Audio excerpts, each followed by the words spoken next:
मैं तो अभी भी यही कहूँगा कि कोशिश करिए लॉन्ग पोजीशन कैरी करने की इस मार्केट में। इस समय रिस्क रिवॉर्ड जो है ना वो लॉन्ग के फेवर में ही है। कारण अब आप 20 डेमा के ऊपर आ गए हैं और उसको आप डिसाइसिवली क्रॉस करके एक 100 पॉइंट के कुशन के साथ बंद हो रहे हैं और 850 के तो आप ऊपर ही बंद हो रहे हैं, 24,850 के। तो मेरे ख्याल से आज एक नई तेजी की शुरुआत है।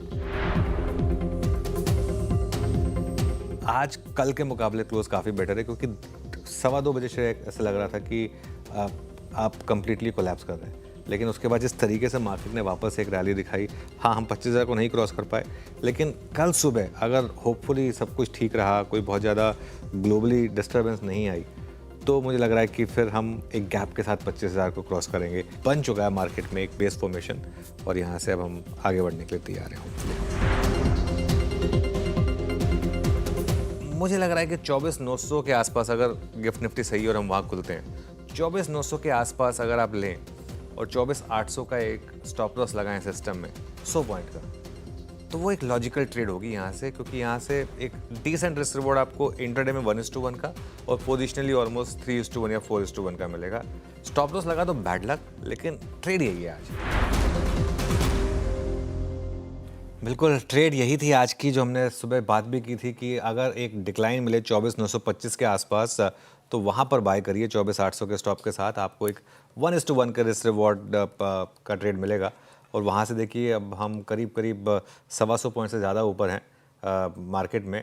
और आज सबसे अच्छी चीज़ क्या है, आज हम 25,000 के ऊपर निकले और उसके ऊपर टिकने में कामयाब हुए। और दूसरी चीज़, आज का दिन बड़ा क्यों है, मैं बुल्स के लिए आज इसको बहुत बड़ा दिन मान रहा हूँ। क्यों? क्योंकि आज निफ्टी में गैप डाउन था, आज ग्लोबल क्यूज़ ख़राब थे। इसने एक और चीज़ आपको बता दी है कि वो जो जीएसटी कट वाली अनाउंसमेंट थी, उसने मार्केट को एक बिल्कुल सटीक बॉटम बना कर दिया है। मंडे, ट्यूसडे और अब वेंसडे, तीसरा दिन रनिंग जहाँ पर मार्केट ने अच्छी तेज़ी दिखाई है। एक और इंटरेस्टिंग चीज़ हुई आज कुछ देर में डिटेल में डिस्कस करेंगे हम। आज आईटी शेयरों ने लीड किया, फ्रंट से मैसिव रैली देखने को मिली। सुबह वीक था आईटी स्टॉक्स नैस्डैक की वजह से, लेकिन उसके बाद जब वो घूमे और क्या शानदार तेज़ी, अब आप देखिए आईटी स्टॉक्स में मैसिव मूव।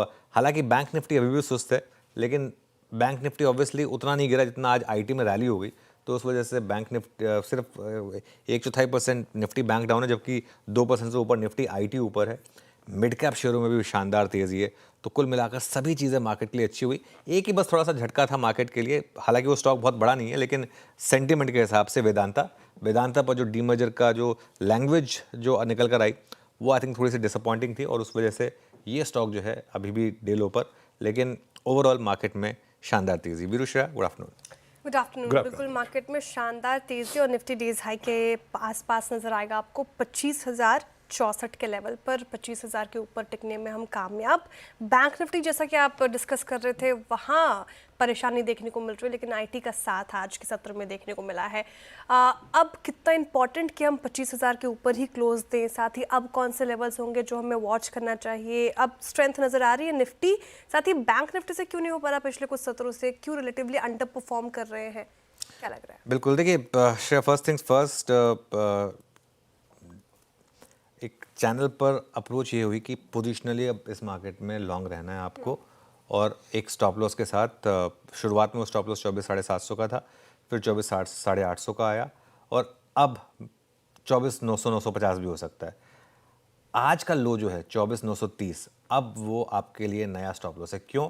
क्योंकि आज आपने एक गैप डाउन दिखाया और वहाँ से मार्केट रिकवर हुआ। जब भी इस तरीके के ट्रेंडिंग मार्केट में गैप डाउन हो, वहाँ से मार्केट घूमे, वो आपको अपने आप एक नया लॉजिकल स्टॉप लॉस दे देता है।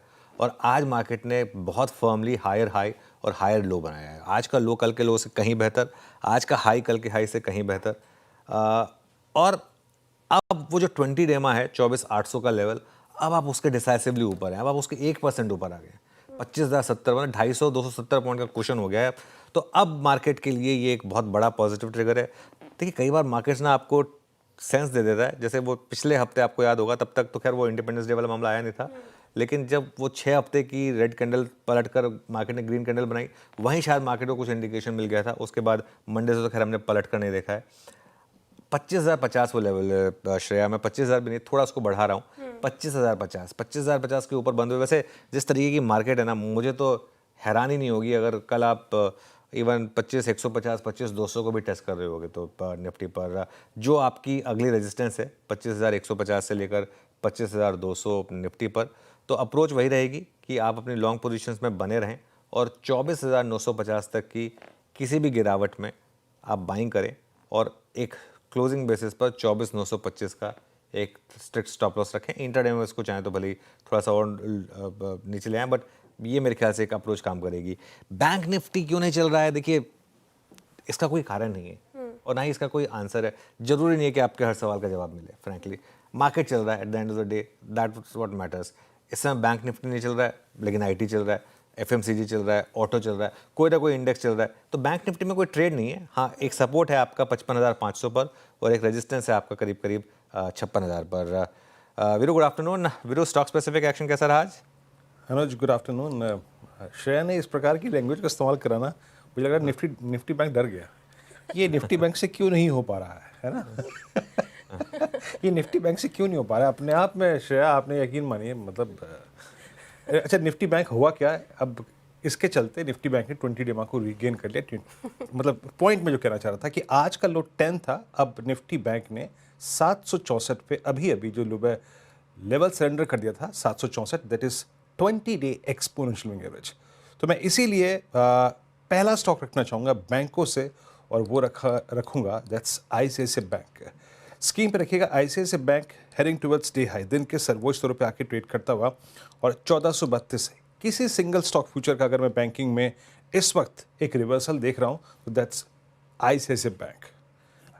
निफ्टी बैंक का 20 डे मार्क रीगेन करना और आईसीआईसीआई बैंक का 3% ओआई एडिशन, और अगर मैं डेली चार्ट्स पे कन्वर्ट करूं तो आईसीआईसीआई बैंक अब जा रहा है, प्रोसीड कर रहा है टुवर्ड्स 10 और 50 डे एक्सपोनेंशियल एवरेज। तो पहला स्टॉक ये आईसीआईसीआई बैंक। दूसरा है, सुबह सुबह मैंने एक ट्रेड पिक किया था जब मैं और अनुज बात कर रहे थे, मैरिको 732 पे हमने पिक किया था, मानस से बात की थी, लुक एट मैरिको नाउ। बात यह है कि अभी ये मैरिको नहीं है, अभी आप लेके आइए वरुण बेवरेजेस 519, और 3 फरवरी 2025 के बाद इट्स आई थिंक थर्ड और fourth attempt to cross 200 day exponential moving average. अभी शॉर्ट कवरिंग के बाद 0.22% ओआई बिल्डअप हुआ है। तो शॉर्ट कवरिंग और फ्रेश बैंक का कॉम्बिनेशन इस स्टॉक को बहुत कुछ दे सकता है। एक क्लासिकल फ्लैग है और ये कैंडल एग्जैक्टली अगर आप देखें अब इस वक्त 200 डे एक्सपोनेंशियल मूविंग एवरेज को काटती हुई, बाइसेक्ट करती हुई। और तीसरा स्टॉक रखूंगा यहाँ पर इन्फोसिस।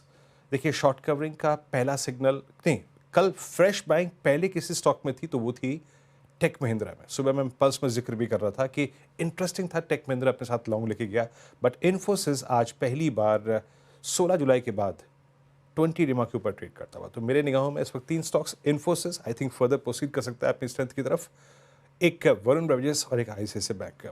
और ये देखिए आईसीआईसीआई बैंक वहाँ से ये निफ्टी बैंक अब डे हाई की तरफ आता हुआ। अनुज, बट आज इंटरेस्टिंग कॉम्बिनेशन रहा, हमें ये 25,081 पर लाकर खड़ा करने में आईटी का एक बड़े अच्छे रिवर्सल के लिए, और टू फर्दर प्रोसीड टुवर्ड्स 25,200, 25,300, 25,400 हमें एक परफेक्ट कॉम्बिनेशन चाहिए था शॉर्ट कवरिंग और फ्रेश बैंक का।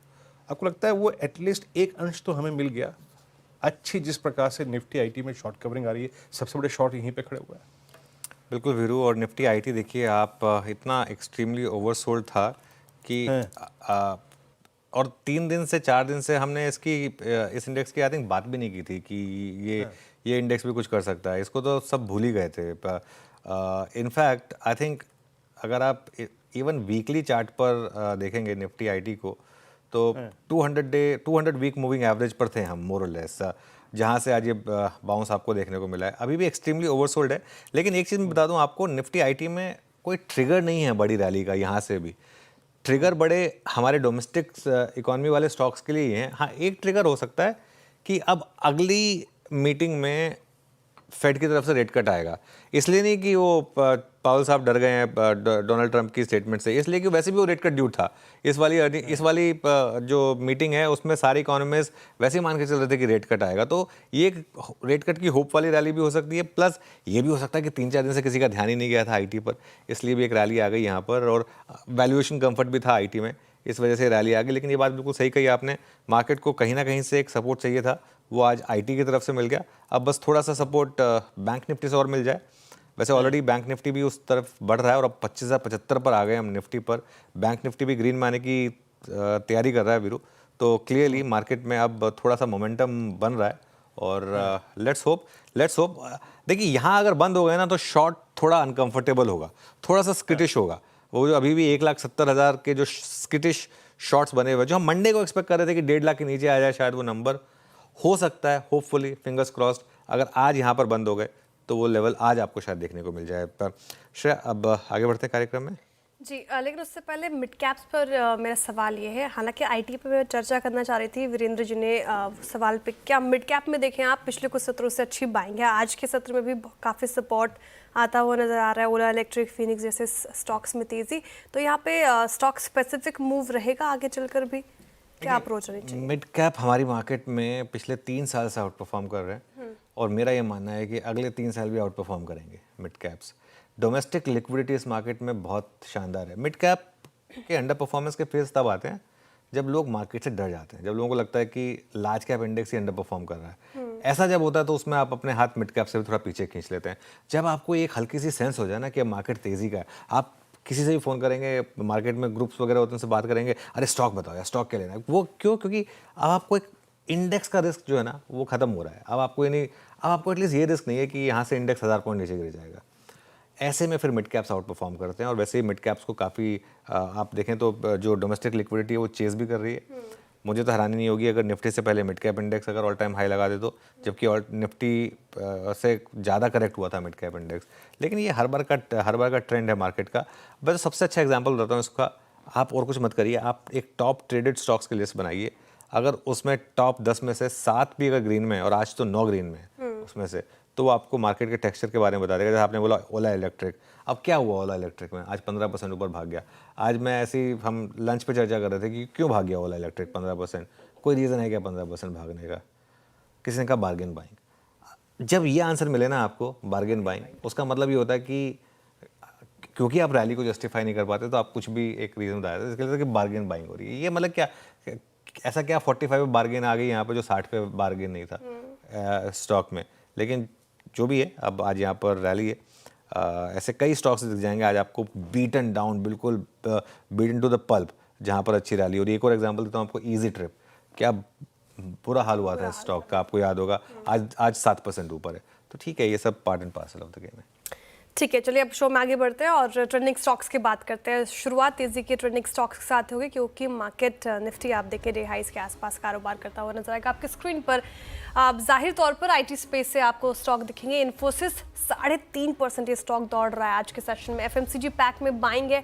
एचयूएल, नेस्ले इंडिया, रडार पर 2.5% की करीब दोनों ही स्टॉक्स में तेजी। इटर्नल चढ़ गया, डैम कैपिटल की रिपोर्ट भी उस पर शो में आगे और समझेंगे। 2.5% की तेजी यहाँ पर।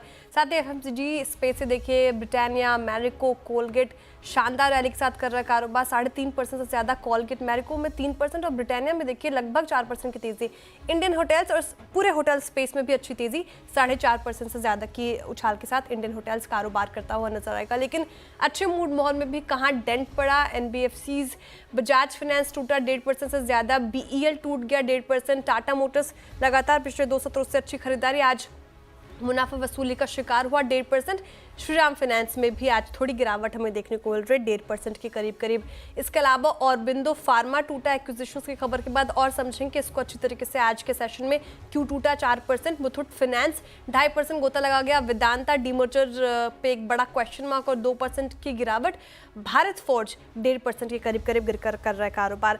चलिए अब शो में आगे बढ़ते हैं और कार्यक्रम का क्रम समझते हैं। फंडामेंटल राय देने के लिए हमारे साथ है जियोजीत इन्वेस्टमेंट्स के गौरांग शाहजी। टेक्निकल कॉल्स लेंगे हम प्रकाश गाबा, मानस जायसवाल, राजेश सातपुते, चंदन तापड़िया, विकास सालुंखे और आशीष कयाल जी से। 2:15 पर यतिन मोता बताएंगे आपको वेदांता और ऑरो फार्मा क्यों लुट के। 2:25 पर क्विक कॉमर्स वाले शेयरों पर खास ब्रोकरेज लेकर आएंगे आशीष चतुर्वेदी।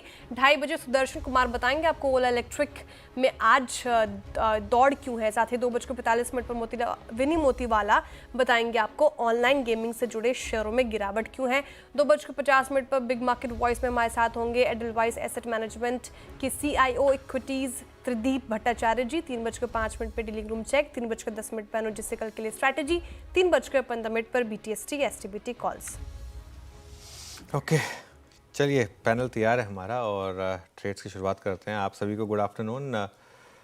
गाबा सर, इस समय के ट्रेड लो इससे पहले सुबह जो आपने सबसे पहला क्विक सिंगल बताया उसको एक बार रिविजिट करते हैं। मुझे इंडियन होटल्स का चार्ट दिखाइएगा और देखिएगा किस तरीके के मूव्स रहे। सुबह जब टारगेट हिट हुआ उसके बाद भी गाबा सर ने यही बोला था कि नहीं, अभी हम इसको बुक नहीं करेंगे और एक्सटेंडेड टारगेट रखेंगे।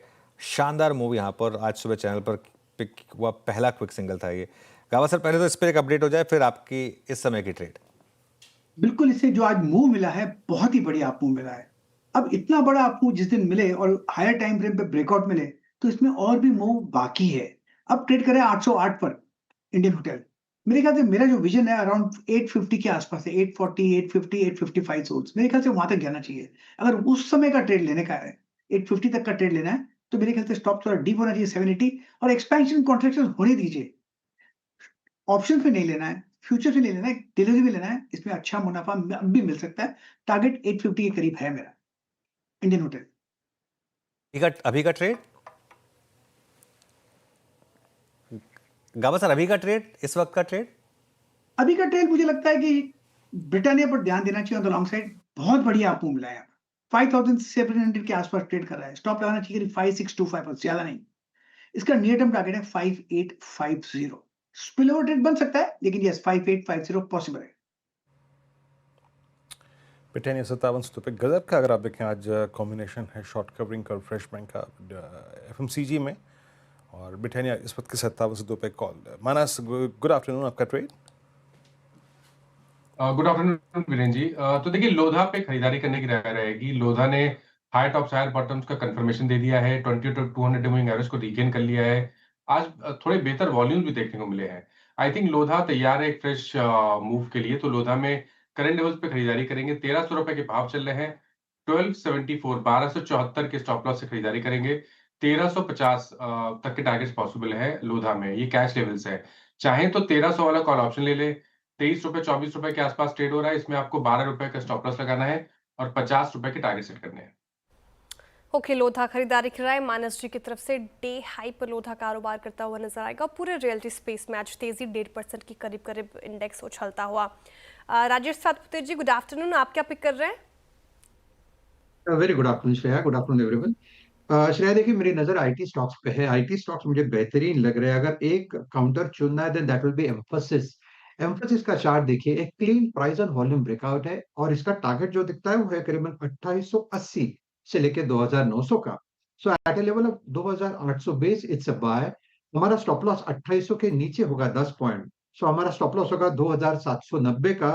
टारगेट होगा 2880 से लेके 2900। एम्फोसिस। एम्फेसिस, ये हो गई राजेश जी की पिक। चंदन जी, गुड आफ्टरनून। चंदन जी, आपकी पिक। बिल्कुल, देखिए काफ़ी अच्छा मूवमेंट सेलेक्टिव सेक्टर और स्टॉक्स में देखने को मिल रहा है। मैं फोकस करूंगा होटल इंडस्ट्री पे और मेरे यहाँ पे रडार पे रहेगा आईटीसी होटल। आईटीसी होटल में काफ़ी पॉजिटिव सेटअप बना है। 3 वीक के नैरो रेंज के बाद में मोमेंटम बन रहा है। राइजिंग ट्रेंड लाइन के सपोर्ट के साथ में 50 डे एक्सपोनेंशियल मूविंग एवरेज को होल्ड करके आज मोमेंटम दिया है। तो यहाँ पे खरीदारी की सलाह होगी। 241 के सपोर्ट से 255 तक के टारगेट आईटीसी होटल्स में बनने चाहिए। ओके, 255 तक के अगर आप देखें targets Indian hotels, ITC hotels माफ कीजिएगा, इसमें बनने चाहिए। ये चंदन जी की राय है। विकास सालुके जी के पास चलते हैं। विकास जी, आपका ट्रेड क्या होगा? Good afternoon Virendra ji. देखो, ओवरऑल मार्केट का सेटअप पॉजिटिव है, लेकिन मुझे लगता है कि ग्रासिम यहाँ पे एक अच्छा सेटअप देखने मिल रहा है। वीकली और डेली दोनों भी फॉर्मेशन में एक अच्छा ब्रेकआउट देखने मिल रहा है। 2865 का ब्रेकआउट था अभी जस्ट लास्ट 15 मिनट पहले। ये ब्रेकआउट यहाँ पे आइडेंटिफाई होते हुए देखने मिल रहा है। तो मुझे लगता है ऊपर में 2970 के आसपास का एक टारगेट यहाँ पे देखने मिल सकता है, और नीचे में अभी इंट्राडे बेस पे एक अच्छा बेस बना चुका है ये काउंटर। तो 2830 का एक स्टॉप लॉस लगा के इसको बाय किया जा सकता है। मुझे लगता है जिस हिसाब से लास्ट 2 ट्रेडिंग सेशन में यहाँ पे एक अच्छा मोमेंटम कैरी करते हुए देखने मिल रहा था, लेकिन 2865 का एक इम्पोर्टेंट रजिस्टर यहाँ पे देखने मिल रहा था, वो यहाँ पे वापस ब्रेक होते हुए देखने मिल रहा है।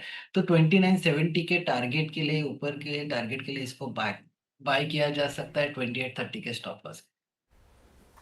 ओके, ग्रासिम, ये विकास जी के पिक। निचले स्तर से अच्छी रिकवरी, खरीदारी कराए। टेक्निकल कॉल्स हो गए पूरे की करके आपके स्क्रीन पर रख देते हो, आप जॉट डाउन कर लीजिए। गाबा सर ने ब्रिटानिया पिक किया है, यहाँ पे खरीदारी कराए। उनकी तरफ से टारगेट 5,850 तक के देख रहे हैं, वो 5,625 का आपको स्टॉप लॉस मेंटेन करना है।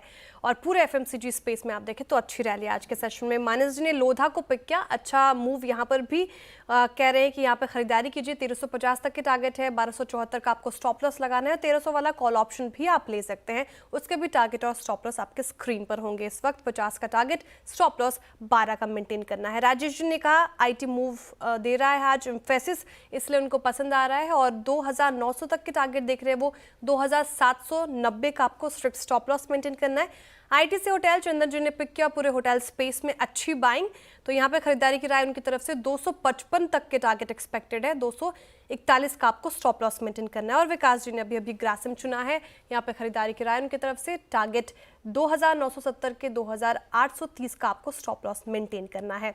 अब फंडामेंटल आइडिया लेते हैं। गौरांग जी प्रणाम, स्वागत है आपका कार्यक्रम में। निफ्टी 25,000 के ऊपर कर रहा है कारोबार, कहाँ पे हाथ लगाना चाहिए ऐसे में? बहुत बहुत धन्यवाद श्रेया जी, आपका इस मंच पर आमंत्रित करने के लिए।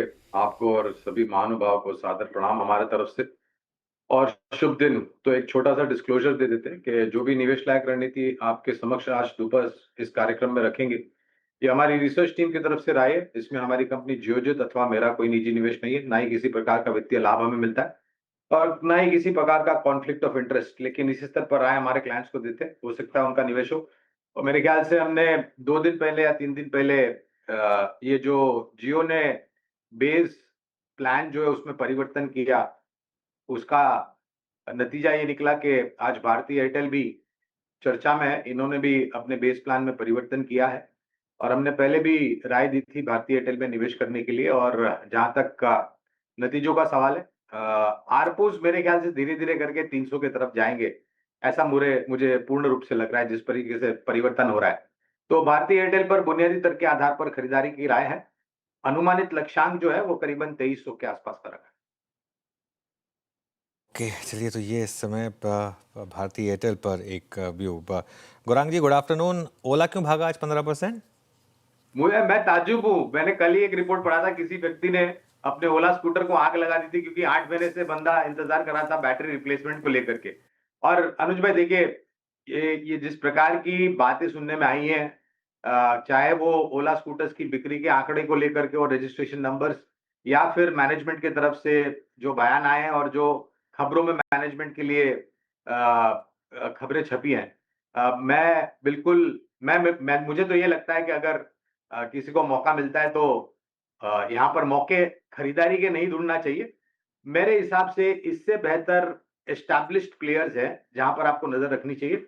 इन्होंने एक अपनी मोटरसाइकिल भी लॉन्च करने की बात करी थी, पता नहीं उधर कितना यश मिला है उनको, लेकिन मुझे नहीं लग रहा है कि किसी भी प्रकार की वैल्यू बाइंग, बॉटम फिशिंग, हालांकि कवरेज नहीं इसलिए विशेष रूप में टिप्पणी नहीं करूंगा, लेकिन थोड़ा सावधान रहने की मैं बिल्कुल सलाह दे सकता हूँ। ओके, ओला इलेक्ट्रिक आज 15% से ज़्यादा की तेज़ी के साथ कर रहा कारोबार, लेकिन कॉशिश रुख गौरांग जी का, सावधानी बरतने की बात कही गई है यहाँ पे 51 के लेवल पर। एक और स्टॉक वेदांता आज फोकस में है और डीमर्जर प्लान्स को लेकर काफ़ी अटकलें लगाई जा रही थी, काफ़ी उम्मीदें थी, वहाँ पर अब एक बड़ा क्वेश्चन मार्क आता हुआ नज़र आ रहा है। लेकिन आप कैसे देख रहे हैं इस खबर को? वेदांता के लिए सेटबैक तो है ये बड़ा। बिल्कुल, एक काम करते हैं, पहले खबर समझ लेते हैं श्रेया यतिन से, फिर मैं आपको अपना उस पर एडिटोरियल टेक देता हूँ। यतिन के पास चलते हैं और खबर समझ लेते हैं। Yatin good afternoon. Good afternoon. और बहुत ही सीरियस तरीके से एनसीएलटी की हियरिंग हुई। ऑब्वियसली ये हियरिंग अब सितंबर में फिर से एक बार होगी, लेकिन वेदांता का डीमर्जर प्रोसेस ऑलरेडी टाइमलाइंस के बाहर जाता हुआ नजर पड़ रहा है। काफ़ी सारी दिक्कतें कंपनी को इस डीमर्जर प्लान को इंप्लीमेंट करने में दिखाई पड़ रही हैं। एनसीएलटी में जो सबमिशन सेबी ने किए हैं और सरकार ने किए हैं, यहाँ बहुत सारी जानकारी सरकार के हलफनामे के हिसाब से कंपनी ने छिपाई हैं। इनफैक्ट सेबी से एनओसी और रेगुलेटर्स से एनओसी लेने के बाद स्कीम को मॉडिफाई करने का एलिगेशन केंद्र सरकार ने लगाया है।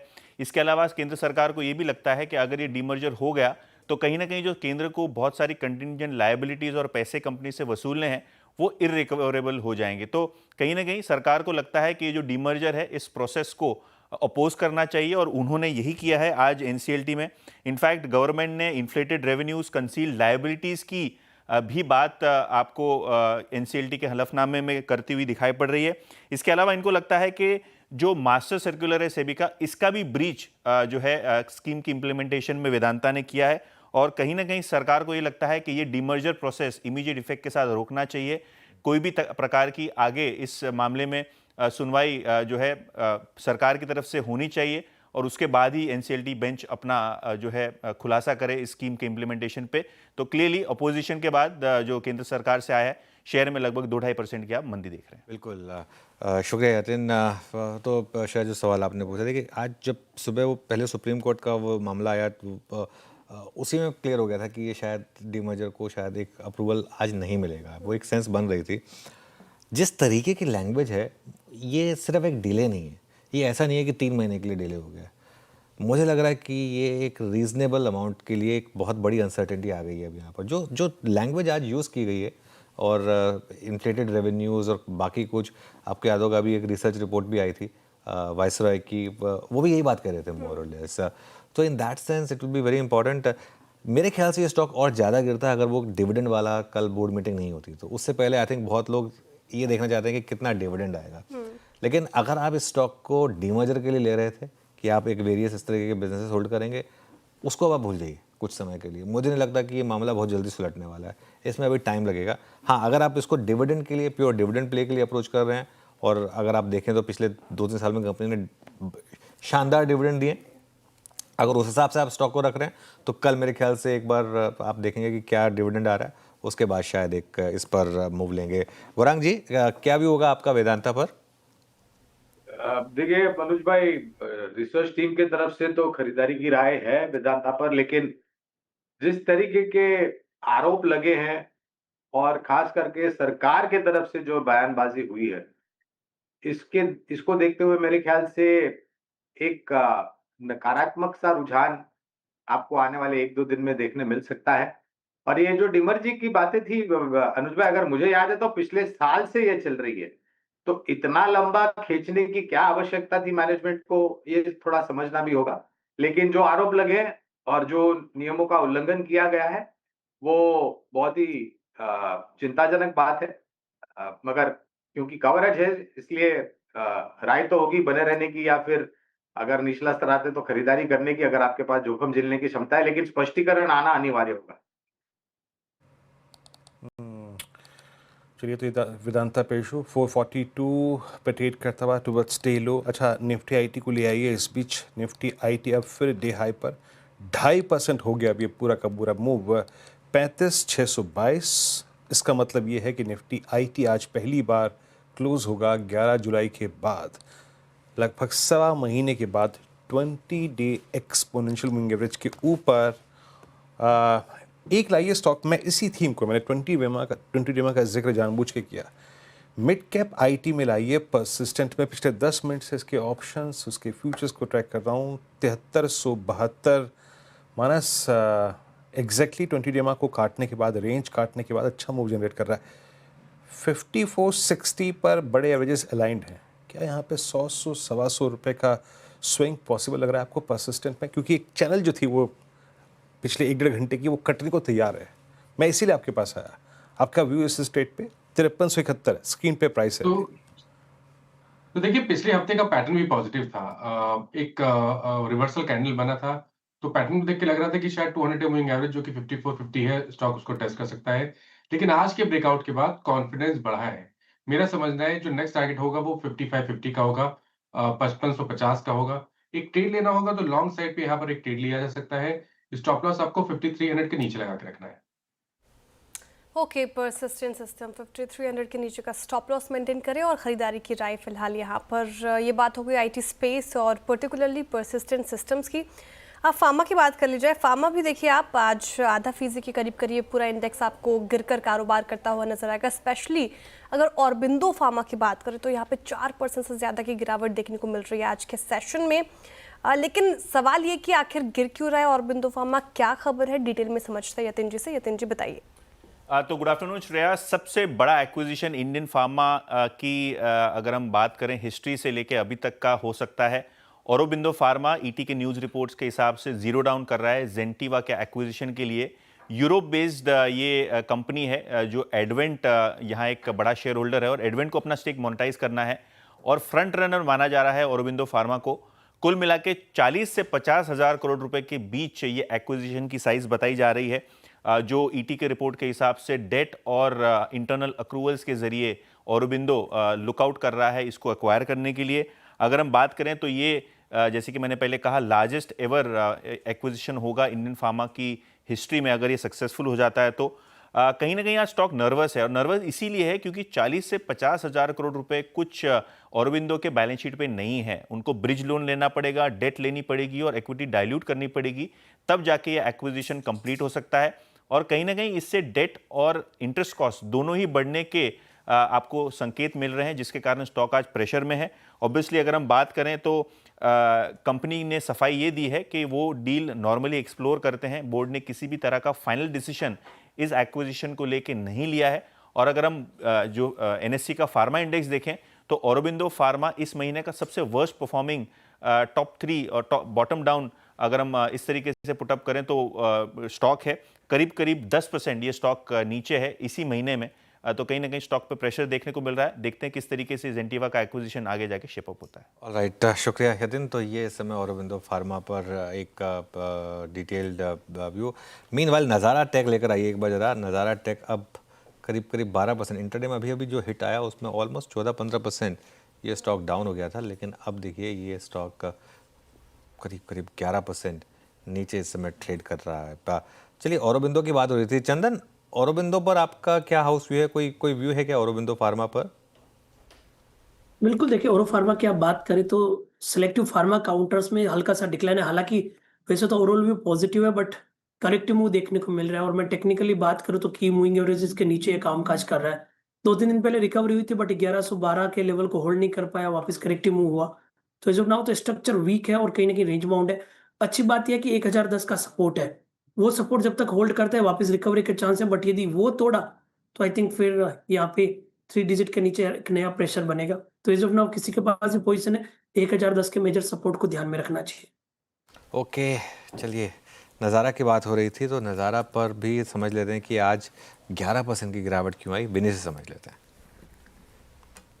बिल्कुल, तो ये गेमिंग स्टॉक्स आज फोकस में है और ये मेनली रीज़न जो आया था कि आज गवर्नमेंट ने ये बिल जो है ऑनलाइन गेमिंग के लिए वो टेबल कर चुके हैं। आज वो रियल मनी गेम्स के लिए मे बी लाइकली बैन आ सकता है इस पे। नाउ ये प्रपोजल में क्या है, प्रोहिबिशन है एडवर्टीजमेंट्स पे, प्रमोट नहीं कर सकते ये रियल मनी गेम्स। उसके अलावा बैंक्स को भी बार किया है कि वो प्रोसेस नहीं कर सकते फंड्स फॉर ये रियल मनी गेम्स। तो काफ़ी सारे रिस्ट्रिक्शंस आ सकते हैं। इसकी वजह से आज देखें तो नज़ारा टेक प्रेशर में है। नाउ नज़ारा टेक क्यों प्रेशर में है? उन्होंने एक एक्विजिशन किया था, वहाँ पे इन्वेस्टमेंट किया है। एक्चुअली ये इन्वेस्टमेंट है मूनशाइन टेक्नोलॉजीज में। 46% स्टेक अक्वायर किया था यहाँ पे 800 करोड़ के लिए।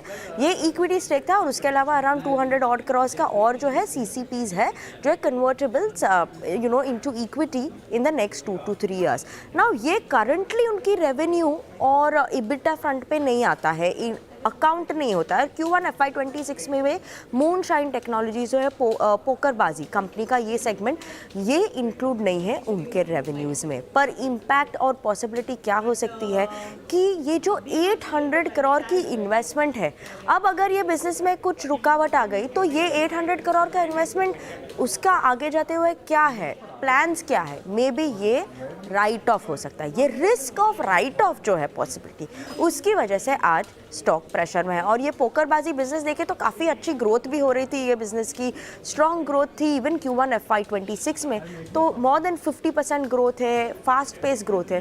तो अब ये थोड़ा एक चैलेंज बन जाता है कि अब ये पॉसिबिलिटी ऑफ इन्वेस्टमेंट आ जाती है रिस्क पे। प्रभुदास लीलाधर भी यही फैक्ट हाईलाइट कर रहा है और बोल रहा है कि उनकी एसओटीपी वैल्यूएशन में पोकरबाजी 35% अकाउंट करता है ओवरऑल एसओटीपी वैल्यूएशन में। और इसीलिए अगर ये बैन आ गया, इम्पैक्ट आ गया ये बिजनेस में, तो वो उनको ये अपना टारगेट प्राइस भी रिड्यूस करना पड़ेगा। उसके अलावा डेल्टा कॉप भी एक कंपनी है जहाँ पे ऑनलाइन गेमिंग थी, पर डेल्टा कॉप ने 2024-2025 में ही उनके जो ऑनलाइन गेमिंग बिजनेस में है वहाँ अपना 51% स्टेक मेनली सेल कर लिया था और अब उनके सिर्फ पास 5% स्टेक है ये बिजनेस में।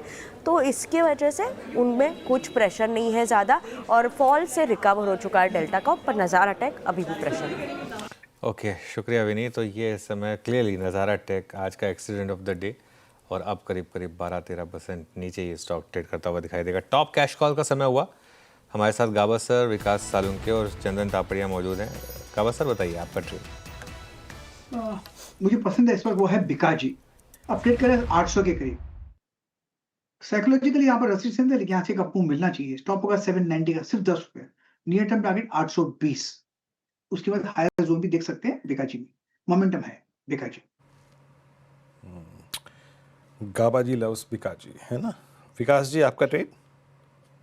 जी जी हाँ, मेरा जो कैश कॉल है वो है रेडिंगटन। रेडिंगटन ऑलरेडी एक बॉटम पे ट्रेड करते हुए देखने मिल रहा है, लेकिन अगर इंटरेस्टिंगली देखो तो 200 डीएम में ये आज वापस उसके ऊपर सक्सेसफुली क्लोज होते हुए देखने मिल रहा है। कल भी उसने 200 डीएम के ऊपर अच्छे से सस्टेन हुआ था, तो 240 के स्टॉप लॉस से यहाँ पे रेडिंगटन को बाय किया जा सकता है। 262 का पहला टारगेट यहाँ पे देखने मिल सकता है। तो ओवरऑल सेटअप यहाँ पे पॉजिटिव है। कुछ दिन तक इस रेंज में ट्रेड करते हुए देखने मिला है, तो 200 डीएमए के स्ट्रॉन्ग सपोर्ट से इसको बाय किया जा सकता है। 240 का स्टॉप लॉस, 262 का टारगेट।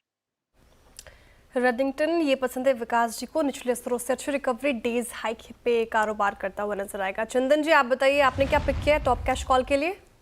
बिल्कुल सर जी, देखे तो मेरा फोकस रहेगा फर्टिलाइजर नेम पे। और फर्टिलाइजर में फैक्ट समझ में आ रहा है, जहाँ पे लगभग 36-37 दिन का कंसोलिडेशन ब्रेकआउट हुआ है और इस दरमियान 995 997 को 6-7 बार निकालने का अटेम्प्ट किया और आज ये अटेम्प्ट सक्सेसफुल हो रहा है। वीकली चार्ट सेटअप भी काफी अच्छा है, तो फैक्ट पे खरीदारी की सलाह है। 982 का सपोर्ट है, 1035 तक के टारगेट यहाँ पे बनने चाहिए। ओके, चलिए आप एक काम करते हैं। डैम कैपिटल की रिपोर्ट के बाद एक क्विक्स कॉमर्स स्टॉक्स में अच्छी तेज़ी हुई, खासतौर से इटर्नल जो लाइफ टाइम हाई पर आया। स्विगी भी ऊपर है।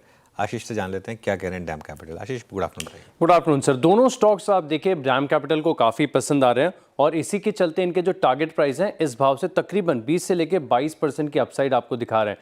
टारगेट मैं आपको बता देता हूं, इटर्नल पर टारगेट है 400 रुपये का और स्विगी पर है 515 रुपये का। और इसके पीछे तर्क ये बता रहे हैं कि अब दोनों बिजनेसेस, दोनों जो कंपनीज हैं मैच्योर हो चुकी हैं और यहाँ पर ग्रोथ आपको काफ़ी बढ़िया देखने को मिल सकती है। एक तो अगले 3 से 4 साल में इनके ऑपरेटिंग कैश फ्लोज ये काफ़ी बढ़िया होते नजर आएंगे और साथ में जो मार्जिन इंप्रूवमेंट है, ऑपरेटिंग एफिशिएंसी का फायदा यहाँ पर देखने को मिल सकता है। और इसी के चलते अगर आप देखें तो इटर्नल पर इनका फोरकास्ट है कि इसी वित्त वर्ष की Q4 चौथी तिमाही में ये एबिटा पॉजिटिव हो जाएंगे और स्विगी को थोड़ा सा ज़्यादा समय लगेगा। FY28 तकरीबन 2 साल और FY28 की चौथी तिमाही में आप देखें ये एबिटा पॉजिटिव होते हुए नजर आएंगे। अब ग्रोथ के लिहाज से अगर आप देखें तो दोनों कंपनीज ऐसी हैं जहां पर ग्रोथ आपको देखने को मिल रही है, लेकिन डैम कैपिटल की रिपोर्ट ये बताती है कि जोमेटो जो है ऑलरेडी बॉटम लाइन यानी पैट पॉजिटिव है। वहीं स्विगी अगर आप देखें तो इसे समय लगेगा, FY28 तक का समय लगेगा और यहाँ पर अगर आप देखें तो उसके बाद इनकी बॉटम लाइन भी पॉजिटिव होती हुई नजर आएगी। अब रेवेन्यू ग्रोथ की बात करें तो जैसे कि आउट परफॉर्मेंस ऑलरेडी जोमेटो में नजर ही आ रहा है, ये बता रहे कि जोमेटो में यानी इटर्नल FY25 से FY28 तक तकरीबन 42% की ग्रोथ यहाँ पर एक्सपेक्टेड है। वहीं स्विगी की बात करें तो 28% की ग्रोथ यहाँ पर अनुमानित लगाई जा रही है। लेकिन ओवरऑल अगर आप देखें तो दोनों कंपनीज पसंद आ रही हैं। इंटरनल्स के लिहाज से डैम कैपिटल को जोमेटो ज़्यादा पसंद है। ओके, शुक्रिया आशीष जानकारी के लिए। जोमेटो यानी कि इटर्नल पर झुकाव थोड़ा डैम कैपिटल का ज़्यादा है।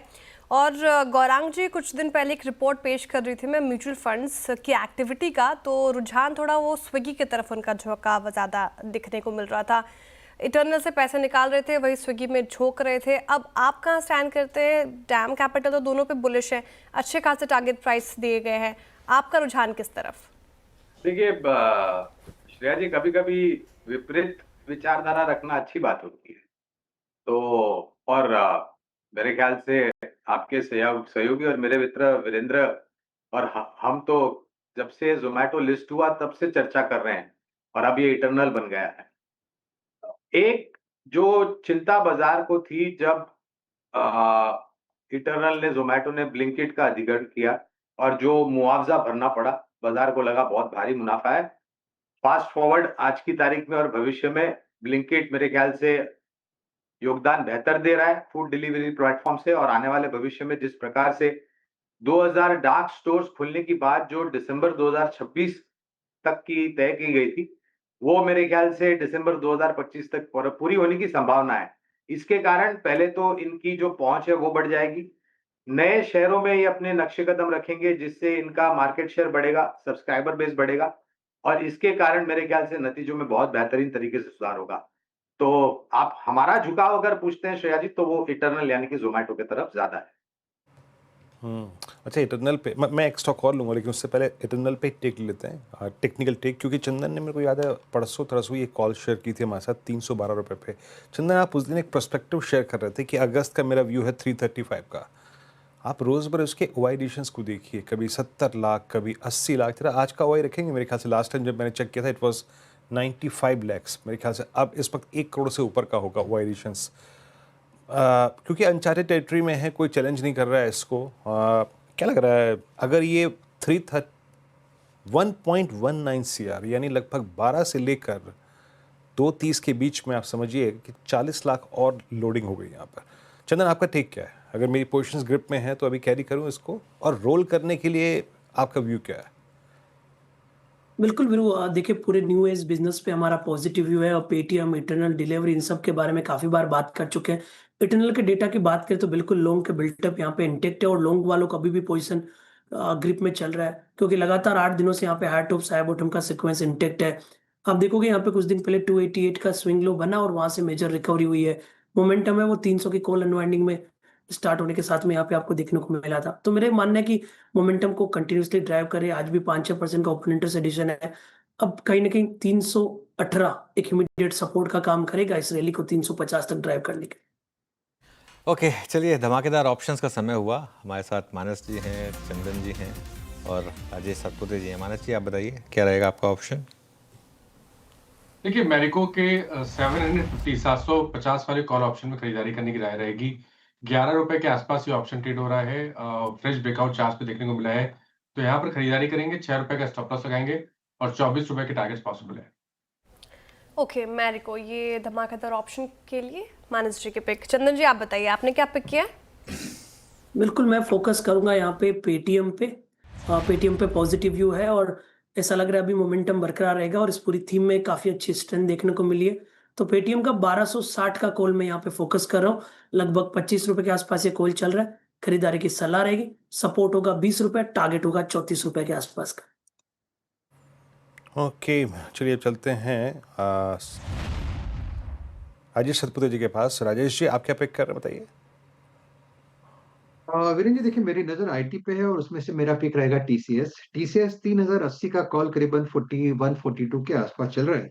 इसे बाय करके जाइए। स्टॉप लॉस होगा आपका करीबन 28 का।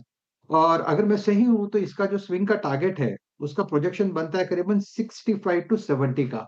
सो टीसीएस में एक अच्छा मोमेंटम है। मुझे लगता है यहाँ पे बॉटम फॉर्मेशन हो गया टीसीएस में। सो यस, 3080 का कॉल बाय करें टीसीएस।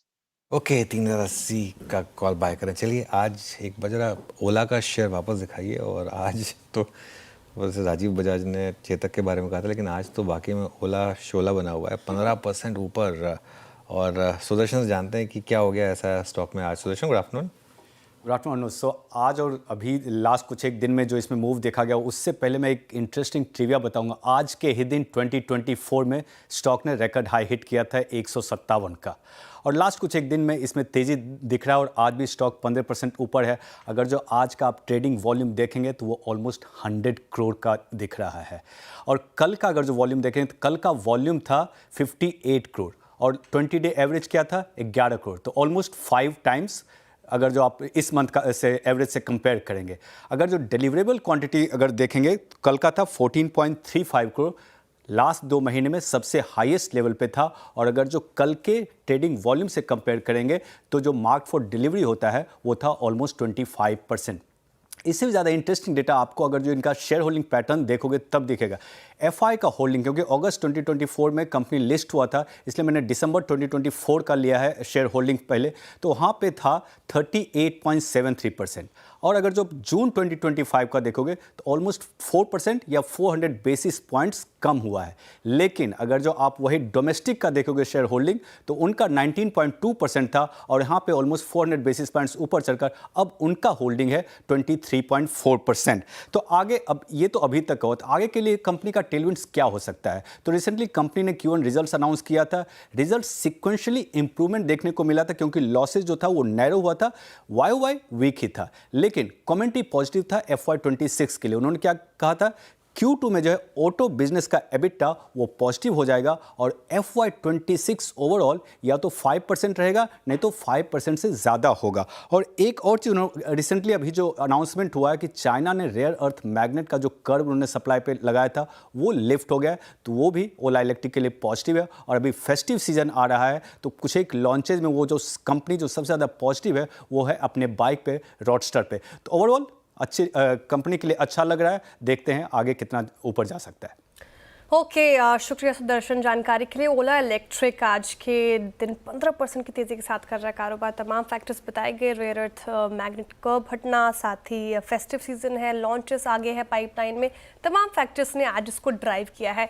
फंडामेंटल व्यू लिया था हमने गौरांग से, लेकिन एक बार टेक व्यू जानना चाहूँगी। राजेश सातपुते जी, आप देखिए ओला इलेक्ट्रिक का चार्ट, तंग तो काफ़ी किया इसने अपने निवेशकों को। अब ये जो रैली आज के सेशन में दिखी है कितनी टिकाऊ लग रही है? अपसाइड मूव देख रहे हैं आप? क्या 2 दिन में जो 24% की तेजी चेज करना चाहिए या फिर अभी थोड़ा वेट करें? देखिए, वेट करना है तो फिर थोड़ा सा डिप के लिए वेट करें, क्योंकि at this level of 15% up और कल भी चला है, तो थोड़ा सा वेट किया तो बेहतर है। तो मैं वेट करूंगा, प्रोबेबली आप कहोगे 45 47 का अगर एक डिप मिला that will be a buying opportunity. लेकिन अगर किसी की पोजीशन है तो I think you should hold it, क्योंकि पिछले 4-5 दिनों से जिस तरह से वॉल्यूम एक्टिविटी है दैट इज सरप्राइजिंग। और इसका जो मोमेंटम है, देखिए 52 के आसपास एक रेजिस्टेंस है, दैट्स 100 डीएमओ, लेकिन चांसेस है कि ये अपने 200 डीएमओ को हिट करेगा व्हिच इज एट 58। तो 58 का मोमेंटम टारगेट फिलहाल तो मुझे लगता है। तो अगर किसी की पोजीशन है तो बने रहे, फ्रेश एंट्री के लिए थोड़ा वेट करें। अच्छा, किसी को रखना है तो स्टॉप लॉस क्या होगा? मेरे हिसाब से 45 का स्टॉप लॉस होगा। ओके, चलिए कुछ देर से आप नीचे टीजर्स देख रहे होंगे कि एक फ्रीक ट्रेड हुई, लाखों का खेल हुआ। कहाँ हुई ये फ्रीक ट्रेड, समझ लेते हैं आशीष से। आशीष बताइए, कहाँ पर हुई ये फ्रीक ट्रेड, कौन से स्टॉक में? बिल्कुल, बहुत इंटरेस्टिंग है। येस बैंक, इसके अक्टूबर जो सीरीज है एक्सपायरी का, इसके 12 रुपए के जो पुट ऑप्शन में इसमें ये फ्रीक ट्रेड हुआ। और आप भाव देखेंगे तो आपको समझ में आएगा कि 12 रुपए का तो येस बैंक का भाव, जो स्ट्राइक प्राइस है 19 रुपए का अभी भाव चल रहा है, लेकिन ये जो प्रीमियम है टच कर गया 20 रुपए का भाव। और कुछ ही सेकंडों में अगर आप देखें तो एक का फायदा और एक का बड़ा नुकसान।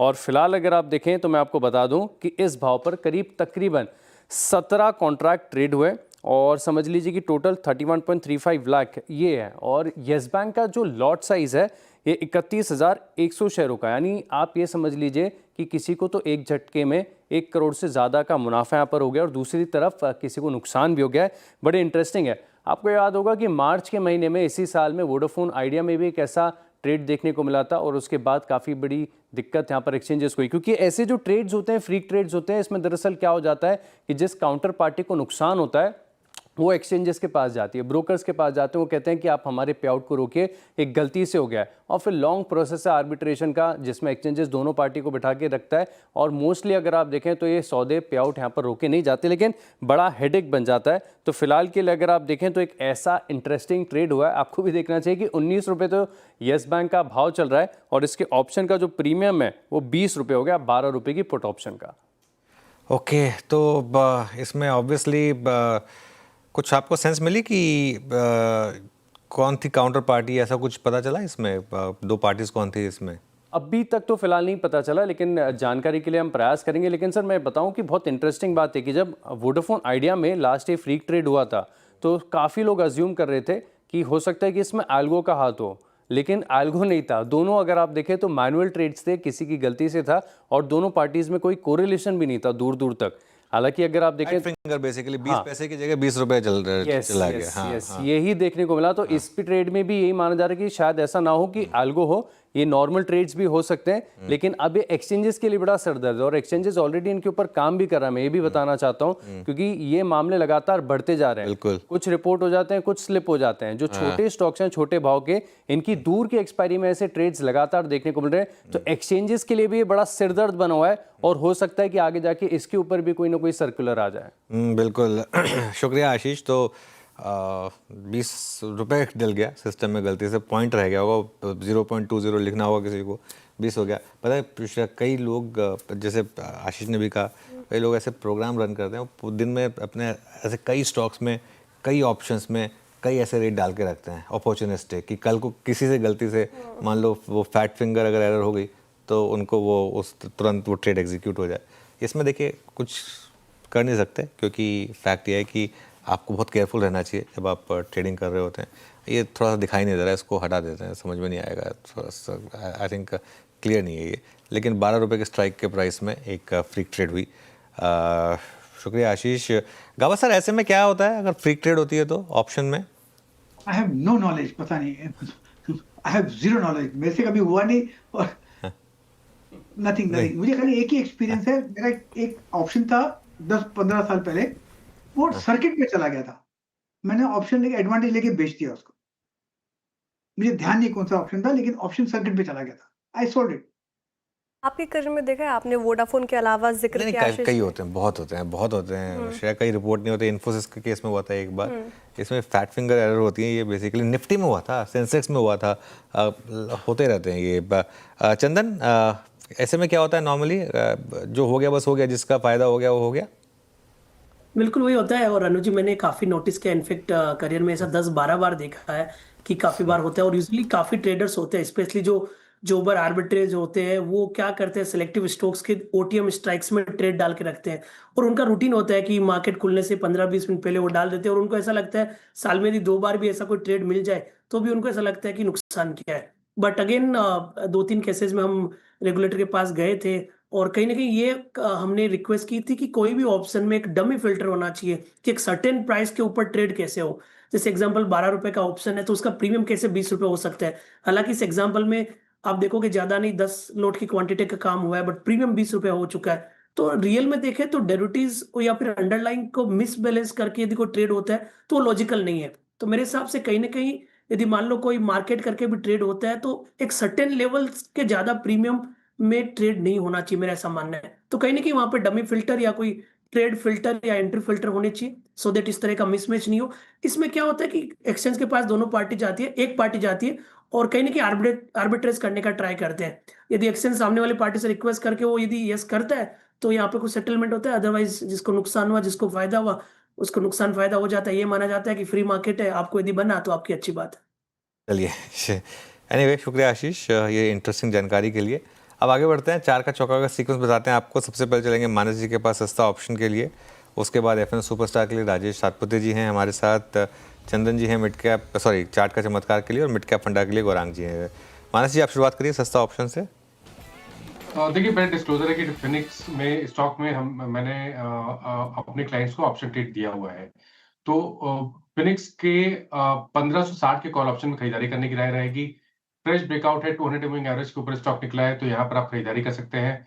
19 रुपए का आपको स्टॉप लॉस लगाना है और 50 रुपए के टारगेट सेट करने हैं। ओके, सस्ता ऑप्शन मानस जी का हो गया। फिनिक्स मिल्स की कॉल, 1560 की स्ट्राइक। एफएन सुपरस्टार के लिए चलते हैं राजेश सतपति जी के पास। राजेश जी क्या पिक कर रहे हैं? वीरेंद्र जी, देखिए कोलगेट हालांकि स्लाइटली ओवरबॉट है, लेकिन जिस तरह से ये पैटर्न पैन आउट है और जिस तरह से इसने अपने 50 डे में को तोड़ा है विद द वॉल्यूम, मुझे लगता है इसका जो नेक्स्ट टारगेट होगा वो सीधा 2400-2420 का होगा। तो 2420 के टारगेट के लिए, जो कि इसका करीबन आप कह सकते हैं कि 100 डीएमआ है, उस टारगेट के लिए ये कोलगेट अभी भी बाय जोन में ही है। तो इससे buy in Colgate, keep your stop loss at 2330, 2330 का स्टॉप लॉस होगा, और टारगेट होगा 2440 का, 2420-2440 का। ओके, कोलगेट ये एफएनओ सुपरस्टार के लिए राजेश जी की पिक। चार्ट का चमत्कार के लिए आपने क्या पिक किया चंदन जी? बिल्कुल, देखो मैं फोकस करूंगा इंडिको पे, one of the strongest counter है और हमारा प्रिफर्ड पिक हमेशा रहा है। काफी अच्छा ट्रेड सेटअप है, कल के दिन कंसोलिडेट हुआ, आज वापस रैली हो रही है और कहीं ना कहीं कंजम्पशन की थीम में सबसे आगे ये काउंटर रहता है। तो इंडिको पे हम खरीदारी की सलाह रखेंगे। सपोर्ट होगा 6050 के आसपास का, 6320 तक के टारगेट ये काउंटर छू सकता है। ओके, चलिए मिड कैप फंडा के लिए अब चलते हैं गौरांग जी के पास। गौरांग जी बताइए क्या पिक कर रहे हैं? अनुज जी, कार्यक्रम की शुरुआत में रियल एस्टेट सेक्टर का जिक्र हो रहा था। रियल एस्टेट सेक्टर से जुड़ी हुई कंपनी है जिसकी चर्चा कमूमन होती नहीं है। मैं बात कर रहा हूँ ब्रिगेड एंटरप्राइज लिमिटेड। करीबन 950 के आसपास मौजूदा स्तर है इसका, और छोटी मझोली कंपनी है। लेकिन प्रोजेक्ट्स काफी है इनके, और इनकी जो प्रोजेक्ट्स की कंप्लीशन की रन रेट है वो भी काफी अच्छी है। तो बुनियादी तर्क के आधार पर यहाँ पर खरीदारी की राय है। इस स्तर पर से शुरुआत कीजिए लंबी अवधि के लिए और गिरावट पर जोड़ते जाए। ब्रिगेड इंटरप्राइजेस आपका बाय कॉल। 4 ट्रेड्स पिक किया हमने। शुरुआत की थी सस्ता ऑप्शन ट्रेड से, मानस जी ने पिक की थी आज फिनिक्स मिल्स की कॉल्स 1560 की स्ट्राइक, पॉसिबल टारगेट 50 का। उसके बाद हमने पिक किया आज का एफ सुपरस्टार राजेश जी के सौजन्य से आया कोलगेट, और कोलगेट 2420 के लक्ष्य के लिए 2365 पे, याद रखिएगा बहुत बड़ा मूव दिया। और मुझे याद आता है कि कोलगेट राजेश जी की ही सुबह कॉल थी, और इंटरव्यू अभिषेक चंदन ने पिक किया 2320 का। अगर आप देखें तो यहाँ पे लक्ष्य है, और कोलगेट फ्यूचर्स राजेश सतपति जी का ट्रेड रहा। और ये आखिरी स्टॉक गौरा शाका जी का ब्रिगेड इंटरप्राइजेस आज की मिड कैप फंड कॉल है। ये आप ही की कॉल थी ना राजेश जी? कोलगेट सुबह सुबह 4% ऊपर अब। हाँ जी वीरेंद्र जी, मेरी थे। सुबह सुबह पिक किया था, मुझे याद अच्छी तरीके से। आपका ट्रेड था, बहुत अच्छा ट्रेड था, वो जी, स्पॉट जी। किया गया। 25,078 हम डे हाई की तरफ बढ़ रहे हैं। कुछ स्टॉक्स जो कि लोअर लेवल्स पे थोड़े से एग्जॉस्टेड से हैं, मतलब शायद ट्रैजेक्टरी से बाहर निकलने की तैयारी कर रहे हैं। डायरेक्टर साहब एक बार लेके आइए पूरा का पूरा कैपिटल मार्केट सेगमेंट रखिएगा एक एक करके स्टॉक। लुक एट CDSL 1583 पे टेस्ट करता हुआ थर्ड कंसेक्यूटिव डे। अभी एक मूव आया तो मेरे सिस्टम ने अलर्ट किया, थर्ड कंसेक्यूटिव डे 20 डिमा को हिट करता हुआ 1583। मानस एक वो, क्योंकि इसी प्राइस पे मैं देख रहा हूँ कि एक गैप भी है 28 जुलाई और 25 जुलाई की कैंडल के बीच में। क्या एक मतलब जिसे कहते हैं blast out of a range लग रहा है कि आपको 20 डिमा ऑलमोस्ट 24 जुलाई के बाद क्रॉस हो रहा है? क्या व्यू है आपका CDSL पे? और कोई देखिए सही ऑप्शन है का कि 10 डे व्यू? मूविंग एवरेज, जी तो देखिए 10 डे मूविंग एवरेज के नीचे स्टॉक नहीं जा रहा है, तो ये पॉजिटिव है स्टॉक के लिए। लेकिन फिर भी 50 डे मूविंग एवरेज अगर आप पिछले करीब 7 सेशन देखें तो 50 डे मूविंग एवरेज को स्टॉक नहीं ब्रेक कर पा रहा है। तो खरीदारी 1600 रुपए के ऊपर करेंगे, और उस केस में 1580 के स्टॉप लॉस खरीदारी करनी है 1650 के टारगेट के लिए।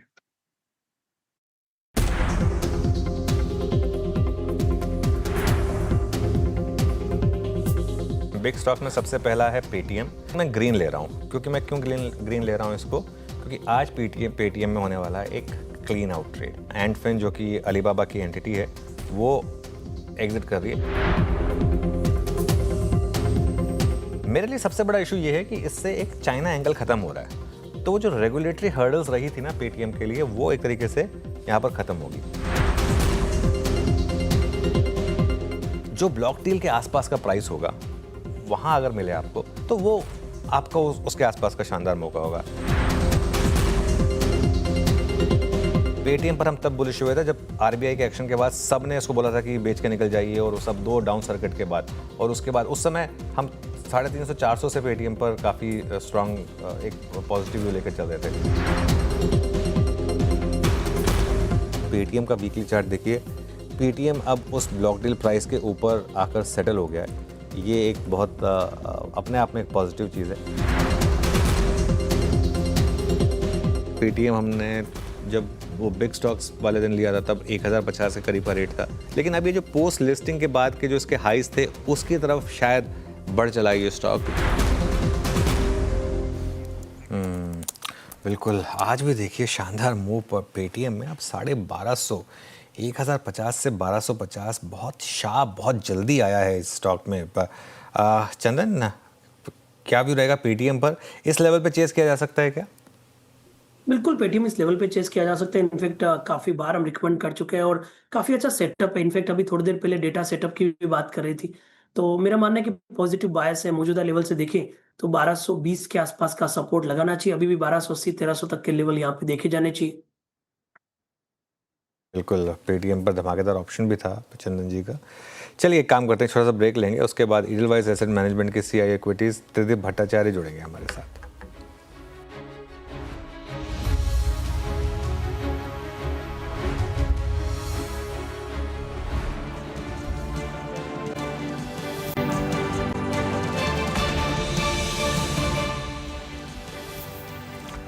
ओके, चलिए आगे बढ़ते हैं। हमारे साथ इडलवाइज एसेट मैनेजमेंट के CI इक्विटीज त्रिदीप भट्टाचार्य जुड़े हैं, उनसे समझते हैं मार्केट में इस समय क्या किया जाए। त्रिदीप जी, गुड आफ्टरनून।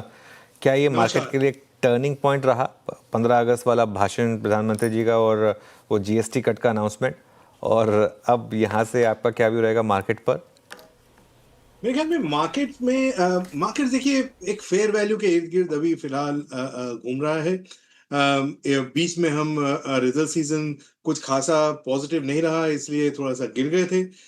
उसके बाद ये जो एक कुछ डिमांड बूस्टिंग मेजर्स आए गवर्नमेंट की तरफ से, उसके चलते अभी market is making a comeback. So net मैं कहूंगा एक फेयर वैल्यू के आसपास है at a market level, but उसके अंदर में अगर आप सेक्टोरल मूवमेंट्स देखें तो वो काफी हो रहे हैं, वो काफी इंटरेस्टिंग है। और वो उसमें मतलब स्टॉक पिकिंग के जरिए पैसे बनाए जा सकते हैं। मेरे ख्याल में ये जो फेयर वैल्यू मार्केट है ये कुछ महीने और शायद चलेगा, जब तक कि अर्निंग्स अपग्रेड जो है वो हमारे मार्केट में वापस नहीं आता है। पिछले 1.5 साल से एक अर्निंग्स डाउनग्रेड साइकिल का माहौल बना हुआ है, वो चेंज होना होगा मार्केट्स को फ्रेश ऑल टाइम हाइज में जाने के लिए। उसमें मेरे ख्याल से ज्यादा देर नहीं है, दिवाली तक का शायद वेट करना पड़े, बट उम्मीद है कि वो हो जाए। ओके प्रदीप जी, लेकिन आज बाजार की इस तेज़ी और हमें 25,000 के ऊपर ले जाने में सबसे बड़ा और सबसे स्ट्रॉन्ग कंट्रीब्यूशन आईटी का है।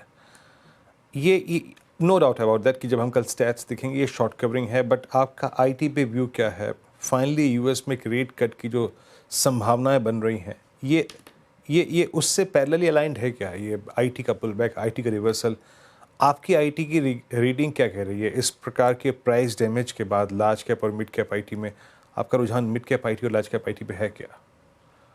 जी, सो अगर मैं अपने पोर्टफोलियो पोजीशनिंग की बात करूं तो हम न्यूट्रल टू मार्जिनल ओवरवेट हैं आईटी में। हमारा मानना ये है, और मैं पहले भी कह चुका हूं कि आईटी एज अ सेक्टर एक बेस आउट हो रहा है।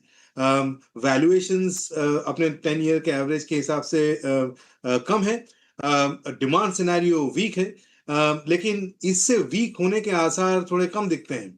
तो इसलिए मेरे ख्याल से एज ए कॉन्ट्रा कॉल जो हमारे पोर्टफोलियोज में आईटी रहा है, उसमें हम बने हुए हैं, और आज उस पॉइंट ऑफ व्यू से अच्छा दिन रहा। लेकिन इसका मतलब ये नहीं है कि यहाँ से बहुत if I may use the word ताबड़तोड़ तेजी अचानक से हो जाएगी, क्योंकि अर्निंग्स एस्टिमेट्स में अभी भी जो स्लैकनेस है उसको आते आते अभी 3 से 6 महीने का समय है। उसमें जो सबसे बड़ा पॉजिटिव आईटी में है वो ये कि उनका जो वैल्यूएशन है वो एकदम lower end of the band पे बैठा हुआ है। तो यहाँ पे इंक्रीमेंटल डाउनसाइड कम है, और थोड़ा भी अगर पॉजिटिव ट्रिगर आता है, जैसे कि यूएस में रेट कट हुआ, या फिर मान लीजिए थोड़ा सा ये जो ट्रम्प का एक टैरिफ का एक दबदबा बना हुआ है वो अगर थोड़ा सा हल्का होता है, ये सारी चीजें आईटी के लिए इंक्रीमेंटली पॉजिटिव होंगी इस वैल्यूएशन के लेवल पे, ऐसा हमारा मानना है। ओके त्रिदीप जी, तो ये आपका व्यू आईटी स्पेस पर। गुड आफ्टरनून, श्रेया बात कर रहे हो। आपने कहा सेक्टोरल शिफ्ट है मार्केट में और स्टॉक पिकिंग के जरिए ही पैसा बन सकता है, तो ऐसे मूड माहौल में आप कहाँ बुलिश है? जी, सो देखिए सबसे बड़ा जो हमारा बेट है आज के डेट में वो 3 जगहों पे है। सबसे पहले हमारा कंजम्पशन। हमारा मानना ये है कि दिवाली ऑनवर्ड्स Q3 Q4 में एक कंजम्पशन को अच्छा खासा बूस्ट देखने को मिलेगा। कंजम्पशन को अगर आप 3 भागे में डिवाइड करें, एक है लग्जरी कंजम्पशन, एक मास कंजम्पशन और तीसरा रूरल कंजम्पशन। उसमें लग्जरी और रूरल कंजम्पशन तो मेरे ख्याल में पहले ही थोड़ा बहुत बेहतर कर रहे थे। ये जो रिसेंट बूस्ट मेजर्स वगैरह हुए हैं उसमें एक मास कंजम्पशन लेवल पे भी एक थोड़ा बहुत बेनिफिट आता दिख रहा है, जो कि अगले 3 से 6 महीने में नजर आएगा। तो एक कंजम्पशन सेक्टर में हमारा अच्छा खासा ओवरवेट है, पर्टिकुलरली कंज्यूमर डिस्क्रिशनरी साइड में। So that's one. दूसरी मैं बात करूंगा एनबीएफसीज और फाइनेंशियल्स के केस में।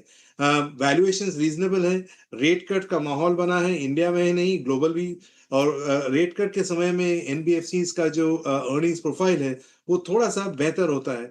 इकोनॉमी में अगर ग्रोथ पिकअप होती है तो उसका भी उनको बेनिफिट मिलता है। तो ये दूसरी जगह पे हम पॉजिटिव है। और तीसरा, जैसे मैंने कहा, आईटी हमारा कॉन्ट्रा कॉल है, इसमें हम मार्जिनल ओवरवेट है।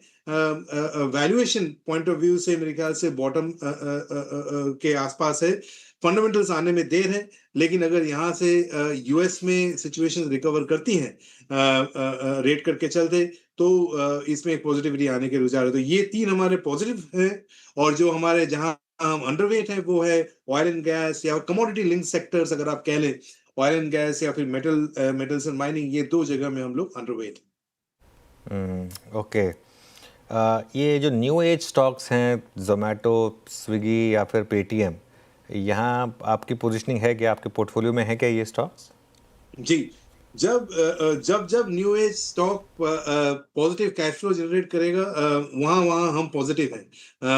हमारा मानना ये है कि देखिए अल्टीमेटली जो हम स्टॉक पिकिंग करते हैं उसका एक खासा मूलधार सिद्धांत ये है कि कैश फ्लो बनने चाहिए, न्यू एज हो या ओल्ड एज हो। सो जो भी new age consumption oriented companies है, if I may put it that way, जहां पे भी कैश फ्लो पॉजिटिव बन रहे हैं या फिर प्रॉफिटेबिलिटी की बात हो रही है कि वो प्रॉफिटेबल हो जाएगा, इन दोनों जगह पे हम ओवरवेट हैं।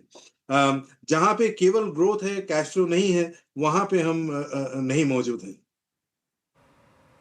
अच्छा त्रिदीप जी, अभी पीएसयूज में आपने क्या इंक्लूड किया अपने पोर्टफोलियो में?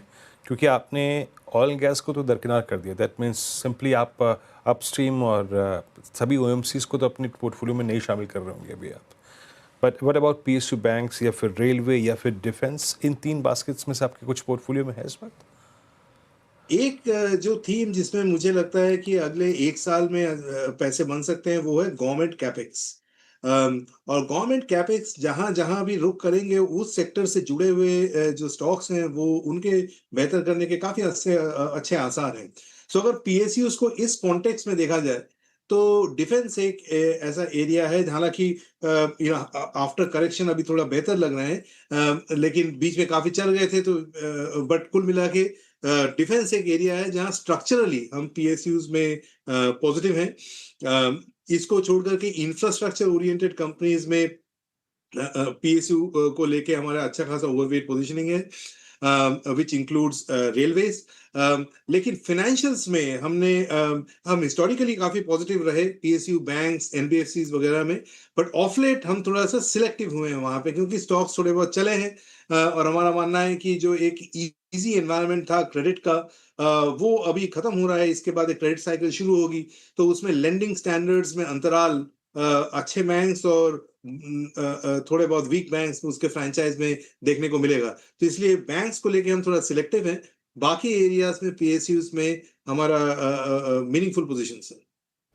तो त्रिदीप जी, ये एनर्जी पीएसयूज में पॉजिटिव है आप? NTPC, NHPC, India energy goals का इनको फायदा होता हुआ दिख रहा है, यहाँ पे कैसे अप्रोच रहेगी? मैं स्टॉक स्पेसिफिक तो नहीं बात कर सकता, लेकिन पावर सेगमेंट में अगर आप देखें तो पावर सेगमेंट में कुछ स्पेसिफिक एरियाज जैसे हाई वोल्टेज एरियाज हुए, उससे जो भी जुड़े हुए और अदर हाई जो ट्रांसमिशन कैपेक्स है, उससे जो जुड़े हुए स्टॉक्स हैं, चाहे वो पावर में हो चाहे वो कैपिटल गुड्स में हो, उनमें एक मीडियम टर्म पॉजिटिविटी की बात है, और वहाँ उससे जुड़े हुए जो स्टॉक्स हैं उसमें हम ओवरवेट हैं, और हमें लगता है कि वहाँ पे ऑर्डर बुक और ऑर्डर एग्जीक्यूशन काफी तेजी से होने वाला है अगले 12 से 24 महीने के बीच। अच्छा प्रदीप जी, होटल्स में स्ट्रॉन्ग मूव, और अधिकतर स्क्रिप्ट्स, चाहे वो इंडियन होटल्स को लीजिए, आप आईटीसी होटल्स को लीजिए, ऑल टाइम हाई पे ट्रेड करती हुई, और बहुत सारी जो प्रॉमिसिंग बास्केट हैं उसमें आप तमाम हॉस्पिटल स्टॉक्स को देखिए, वो ऑल टाइम हाई पे ट्रेड कर रहे हैं। ये 2-3 थीम जो कि ऑल टाइम हाई पे ट्रेड करती हुई, इसमें से आपके पोर्टफोलियो में कुछ है? और अगर कुछ अच्छा मतलब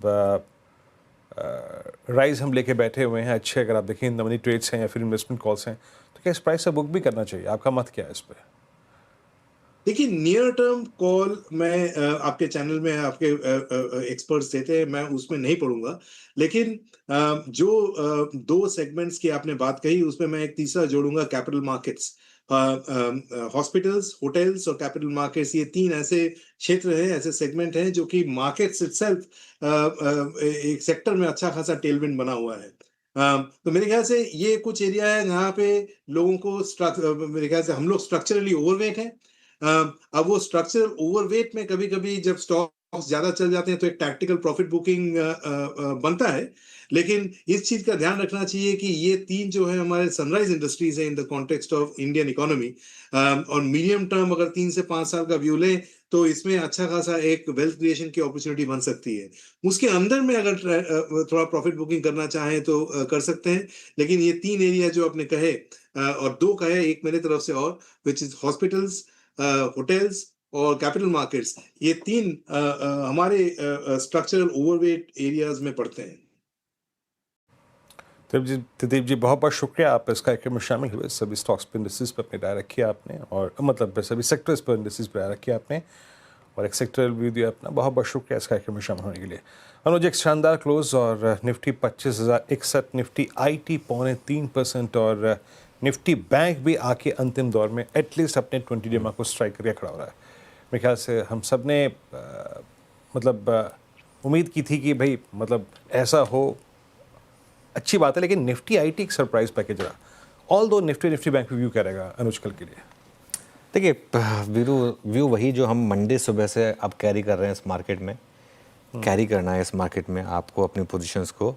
और एक चीज़ समझ लीजिए कि ये मार्केट जो है ना अब कैरी करने वाली मार्केट है, क्योंकि क्या होगा ना, अब जैसे कल हमने कहा कि कैरी करिए, आज सुबह आपको एक बार लगाओ कि अरे यार कैरी कर लिया, 70 पॉइंट का गैप डाउन हो रहा है। पहली बात तो 70 पॉइंट का गैप डाउन नहीं हुआ, उससे कहीं कम हुआ। दूसरी बात जो हुआ भी उसमें भी बाइंग आ गई, तो ये अपने आप में आपको बता रहा है कि किस तरीके की मार्केट है। निफ्टी में मुझे लग रहा है 25,200 और फिर 25,500 तक का भी रास्ता खुला है। और जो एक शुरू में एक व्यू लिया गया था ना कि सितंबर अक्टूबर तक शायद हो सकता है मार्केट आपको ऑल टाइम हाई भी हिट करके दिखा दे, तो मुझे हैरानी नहीं होगी। मैं आपको बताऊं, कोई भी नई रैली की शुरुआत ऐसी ही होती है, पहले 3-4 दिन लोग डाउट करते हैं उस रैली को। पिछले आप 3 दिन से देख लीजिए, हर बार गैप अप हुआ, मार्केट थोड़ा सल्क हुआ, आज उल्टा हो गया। आज मार्केट में उल्टा गैप डाउन हुआ और मार्केट में रैली आ गई, और आज हम डे हाई पर बंद हो रहे हैं। तो पहले 3-4 दिन यही होता है, कोई ट्रस्ट नहीं करता उस रैली पर, लेकिन वो धीरे धीरे अब देखिए 24,300 कितना पीछे रह गया है। ज़्यादा दिन दूर की बात नहीं है, पिछले हफ्ते ही तो हमने 24,300 हिट करा था। पिछले हफ्ते आई थिंक मंडे या उससे जस्ट पहले तो हमने 24,300 350 हिट करा था। वहाँ से अब हम 25,050 पर 700 पॉइंट की रैली हो चुकी है ऑलरेडी, और 700 की हो सकती है बड़े आराम से यहाँ पर। और अब एक और चीज़ सिंपल है, अब आज का लो जो है वो नया ट्रेलिंग स्टॉप लॉस होगा। इस मार्केट में ट्रेलिंग स्टॉप लॉस के साथ अपने पोजीशंस में बने रहें और डिप्स में ऐड करें, तब बड़ा पैसा बनेगा, क्योंकि ये एक फ्रेश तेज़ी की शुरुआत है। चलिए यतिन के पास चलते हैं, आज डीलिंग रूम से क्या फीडबैक मिला उन्हें। Yatin, good afternoon. Good afternoon. आज 2 स्टॉक्स जो हैं उनमें सबसे पहले एस्ट्रल, और ऑब्वियसली पिछले 1-2 वीक से काफ़ी स्टॉक वॉलेटाइल है, स्पेशली अर्निंग्स के बाद, लेकिन डीलर्स कह रहे हैं कि यहाँ अब थोड़ी बहुत बाइंग इमर्ज हो रही है, खास करके काफ़ी सारे HNI डेस्क और डोमेस्टिक फंड्स यहाँ खरीदारी कर रहे हैं। BTST की एडवाइस दे रहे हैं 1425 तक के टारगेट्स के लिए, यानी करंट मार्केट प्राइस से 2 से 3% की अपसाइड उनको लगती है मोमेंटम वाइज इस काउंटर में मुमकिन है। और इसी के साथ इंडस टावर और टेलीकॉम स्टॉक्स अच्छा कर रहे हैं। शायद डीलर्स को लगता है एक rub off effect Indus towers पे भी आए, और यहाँ भी डीलर्स BTST की एडवाइस दे रहे हैं 355 से लेकर 340 के अगस्त फ्यूचर्स के लिए। और यहाँ अगर आप बात करें ओपन इंटरेस्ट की, तो लगभग 5% यहाँ ओपन इंटरेस्ट भी बढ़ा हुआ है, और फ्रेश बाइंग यहाँ भी देखने को मिल रही है। ओके, इंडस्टार और एस्ट्रल, ये 2 स्टॉक्स रडार पर। शुक्रिया यतिन जी जानकारी के लिए। चलिए अब BTST और STBT ट्रेड्स लेते हैं। गावर सर, शुरुआत आपसे, बताइए क्या चुन रहे हैं आप? मुझे पसंद है इस वक्त वो है एम्फेसिस ट्रेड कर रहा है 2835 पर, और मेरे ख्याल से स्टॉप लगाना चाहिए करीब 2821 का, 2820 का, 35 रुपए का स्टॉप है। नियर टर्म टारगेट 2900 पॉसिबल है एम्फेसिस। ओके, एम्फेसिस ये हो गई गावर सर की पिक। अब चलते हैं हम सातपुती जी के पास। सातपुती जी, क्या कैरी करेंगे आप? अनुज जी देखिए, ट्रैक्शन स्पेसिफिक सेक्टर में है और उसमें से FMCG थोड़ा बैठा है यहाँ पे कैलकुलेशन। सो यह गोदरेज CPX सुबह पे हमने दिया था, तो मुझे लगता है यहाँ पे और एक रैली बाकी है। आज की रैली 1240 1250 में अटक गई। मुझे लगता है कल ये फिर से थर्सडे का इसका जो टारगेट होगा BTST का, वो रहेगा 1280 का। तो 1240 के हिसाब से देखें तो हमारा जो स्टॉप लॉस होगा वो रहेगा 1225। सो गोदरेज CP 1225 का स्टॉप लॉस रखे और 1280 से लेके 1300 टारगेट रखे। गोदरेज कंज्यूमर आपकी स्क्रीन पे 1246 पे 90 पे आपका बाय कॉल। अच्छा, इस पैनल में थोड़ा देर से जुड़े हैं, आज कुछ कारण था नहीं जुड़ पा रहे थे पहले, लेकिन जुड़ चुके हैं फाइनली। देर है दुरुस्त है। आशीष कयाल जी, आशीष जी गुड आफ्टरनून। अभी आपका गुड आफ्टरनून। कॉल क्या रहेगा? अब तो हम यहाँ पर कल के ट्रेड्स पे कर रहे हैं, कल के लिए आपका आउटलुक क्या कैरी करेंगे? देखिए वीरू, यहाँ पर कल के लिए आज आईटी में रुझान देखा जा रहा है पॉजिटिव। ओवरऑल मोमेंटम मेरे ख्याल से आईटी में बना रह सकता है एक दो दिन के लिए। तो एलटीआई माइंड ट्री में एक अच्छा ब्रेकआउट आज के दिन आ रहा है, काफी समय के बाद में एक अच्छा रुझान दिखा रहा है, वॉल्यूम्स पिकअप अच्छे हो रहे हैं। तो 20 डीएमए से बाउंस बैक भी हुआ है, तो एलटीआई माइंड ट्री पे लॉन्ग पोजीशंस क्रिएट की जा सकती है।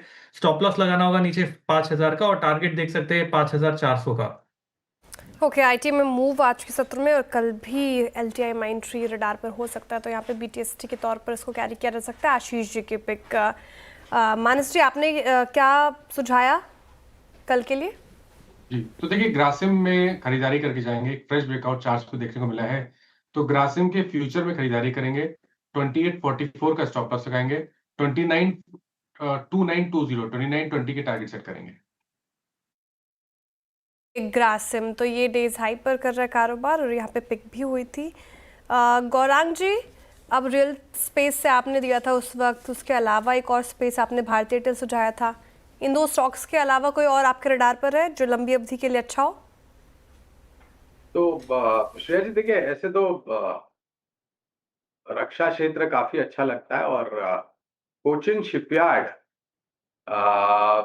हाल ही में नतीजों के पश्चात कुछ मैनेजमेंट की तरफ से टिप्पणियां की गई थी कारोबार को लेकर के और ऑर्डर बुक को लेकर के।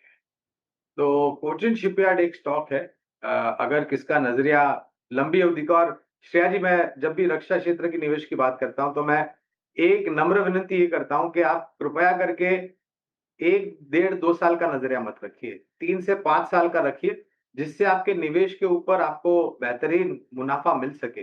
और ये इसलिए क्योंकि इनके ऑर्डर एग्जीक्यूशन को समय लगता है, कॉम्प्लेक्स लॉन्ग जेस्टेशन वाले ऑर्डर होते हैं, आसानी से एग्जीक्यूट 1 2 3 महीने में नहीं होते ये सब। ओके, तो कोचिन शिपयार्ड ये पसंदीदा स्टॉक गौरांग जी का, और लंबी अवधि यानी कि 5 साल की नज़र से आप देखें इस पर्टिकुलर काउंटर को।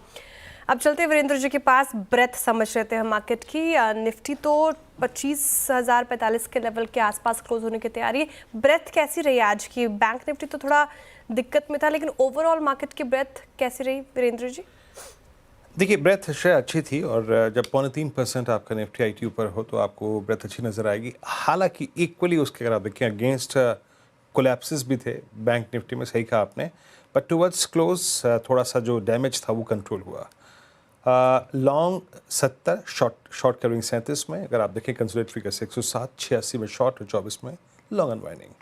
फिर एक्समिल्स आज का स्टार प्राइस परफॉर्मर, उसके बाद Colgate, Indian hotels, Infosys, Marico आज होटल्स में, आज आईटी में, आज एफएमसीजी में गजब का दिन था। वोडाफोन आइडिया, वरुण बेवरेजेस काफ़ी स्ट्रॉन्ग शॉर्ट कवर था यहाँ पे। एस्ट्रल में 20 डेमा के ऊपर क्लोज आया। परसिस्टेंट का same case, LTI mind tree, mid cap IT में अच्छे रिवर्सल्स थे। बाकी शॉर्ट था अरविंदो फार्मा, इनकी नई खरीद का जो मसौदा वो बाज़ार को पसंद नहीं आया। भारत फौज, सिंजिन, बीएल, बजाज फाइनेंस के सारे बैकफुट पे बंद हुए आज, और लॉन्ग अनवाइंडिंग प्रॉफिट्स कैश में कन्वर्ट हुए। आरबीएल में बिरला कैपिटल, लुपिन और मुथूट फाइनेंस। आरबीएल एक बहुत अच्छी स्टोरी इमर्ज हो रही थी, बहुत अच्छा चार्ट भी था, धीरे धीरे कोलैप्स होता हुआ। एक बार आरबीएल बैंक स्कीम पे लेके आइएगा, इट्स 255-65। बट आशीष कयाल जी, आपका व्यू जानना चाहूँगा।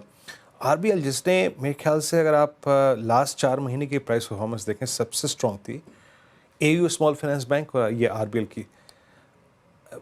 अब ये ऐसे एज पे बैठा है, आप लिक्विडेट करके भी नहीं बैठ सकते। आप देखिए ना, ये मार्च 2020 से लेकर अब तक की जो सबसे हाईएस्ट ट्रैजेक्टरी है उसको टेस्ट कर रहा है।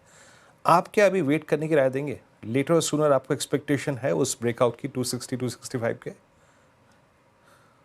बिल्कुल।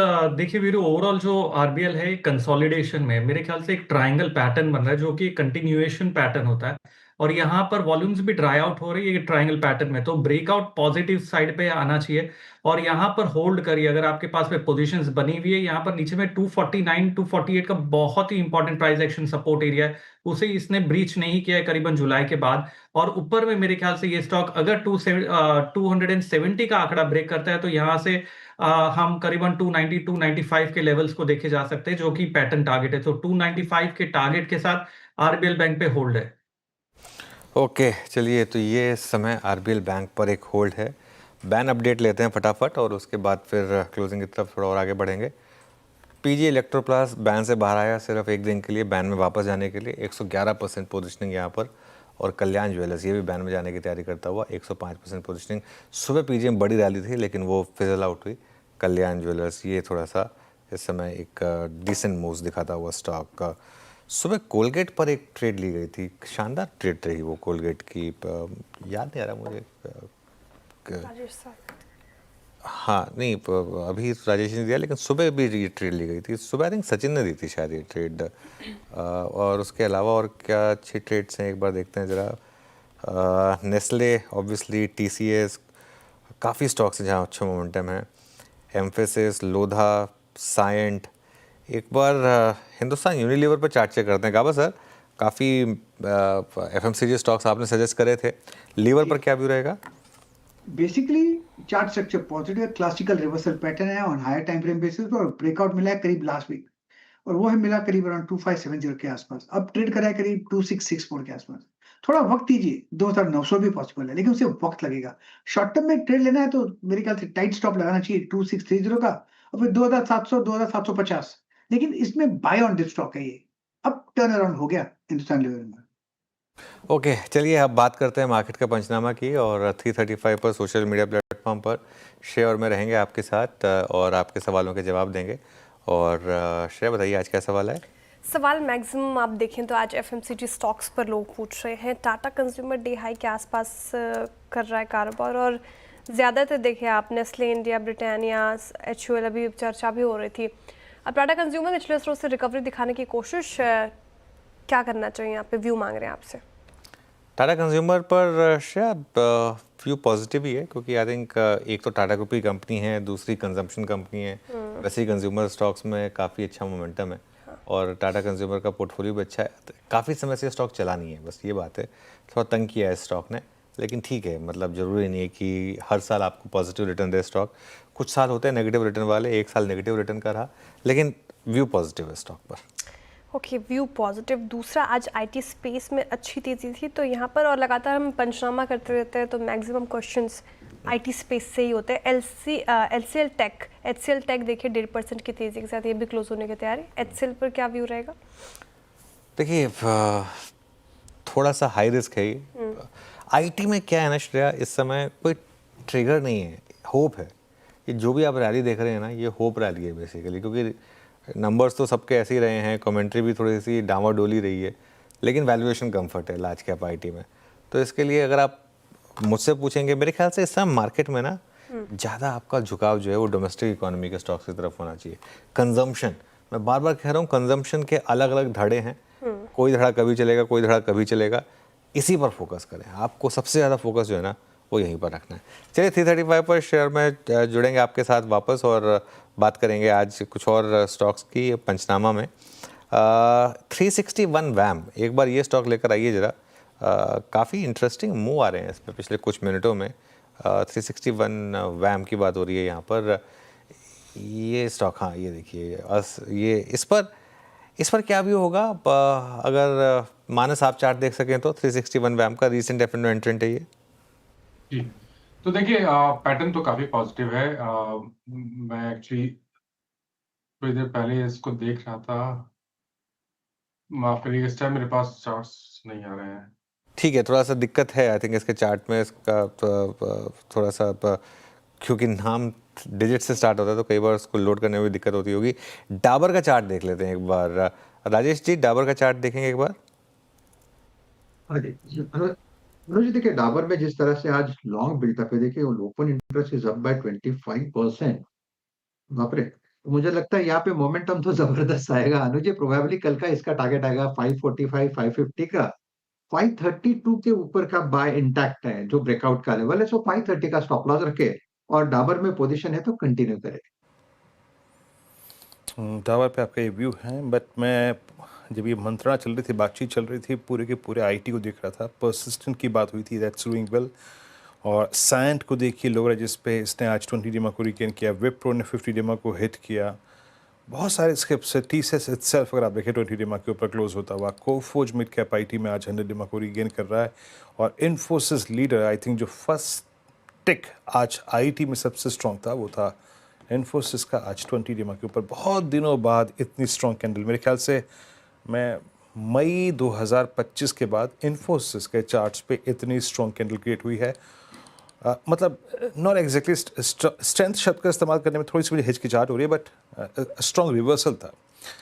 और एक स्ट्रॉन्ग केस और रखता हूँ आपकी स्क्रीन पे, जिसकी शायद इस कार्यक्रम में अब तक बात नहीं हुई, बट दैट्स SBI लाइफ। आशीष कयाल जी, जरा SBI लाइफ को देखिए। सुबह किसी ने HDFC लाइफ का ट्रेड रखा था, बट इट्स SBI लाइफ। मेरे स्क्रीन पे इसकी 1880 की कॉल डे हाई पर आके ट्रेड करती हुई ये टिक्स बार बार आ रहे हैं। ये देखिए स्पाइक भी विजिबल है। इस पर आपका टेक क्या है, मतलब शॉर्ट टर्म पर्सपेक्टिव से? देखिए एसबीआई लाइफ का जो ओवरऑल रुझान है वो पॉजिटिव साइड पे है और मेरे ख्याल से 1880 की कॉल करीबन 15 रुपए के आसपास अभी कामकाज कर रही है।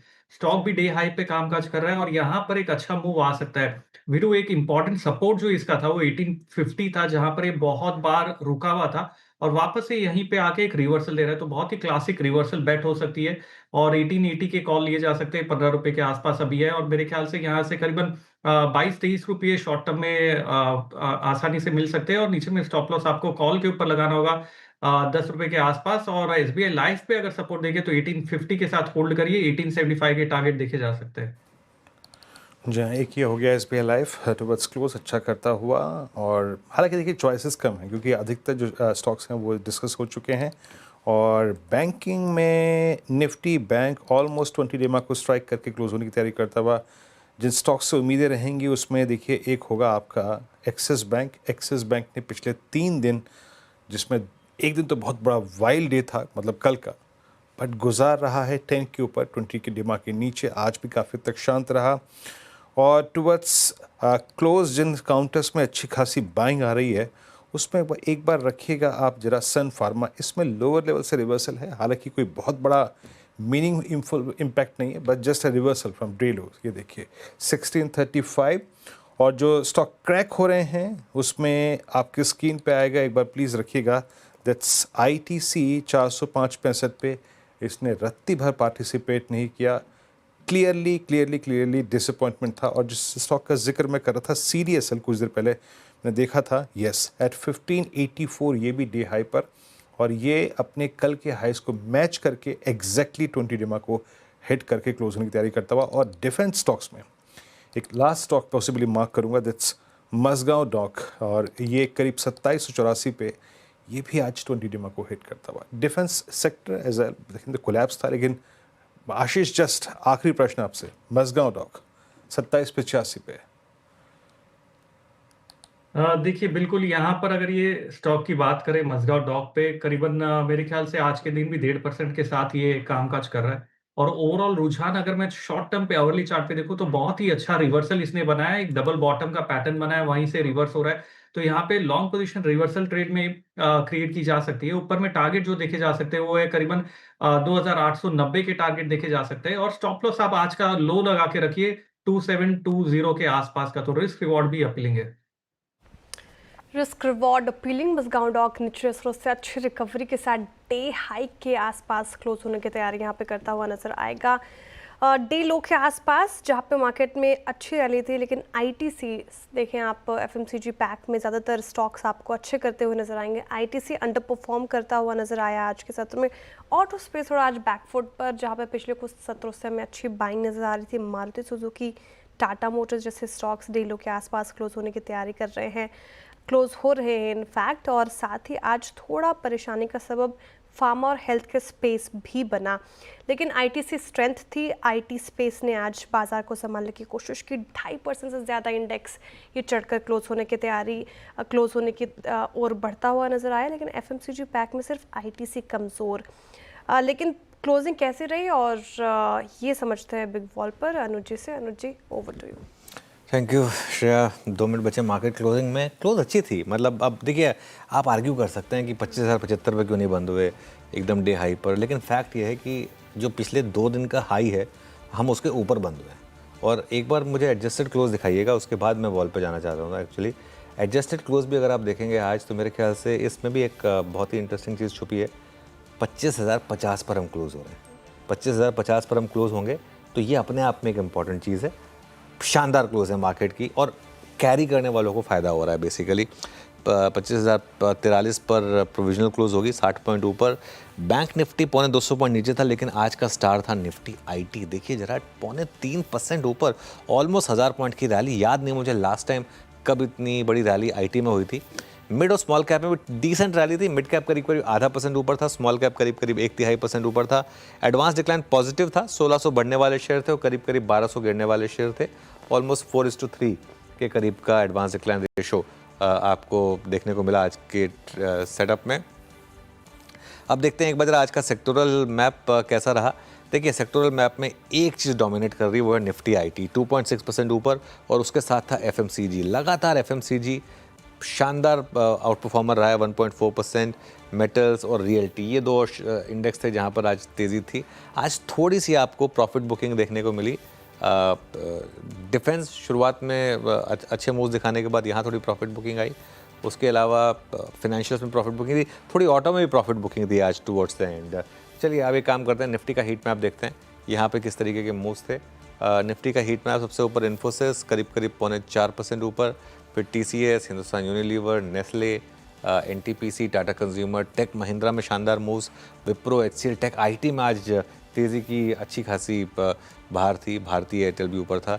Bajaj finance, Bharat electronics, Shriram finance, Tata motors, IndusInd bank, Jio finance, ये कुछ स्टॉक्स है जहां पर आज आपको नीचे वाले मूव्स दिखाई दिए। रिलायंस में भी आज थोड़ी प्रॉफिट बुकिंग आई कल के उस बड़े मूव के बाद, लेकिन कुल मिलाकर मार्केट के लिए एक शानदार क्लोज। और देखिए क्लोज एग्जैक्ट 25,050 पर होता हुआ। डॉट 25,050। उम्मीद करते हैं कल 150 हुआ अनुज, गुरुवार के दिन ये 25,050 का आंकड़ा।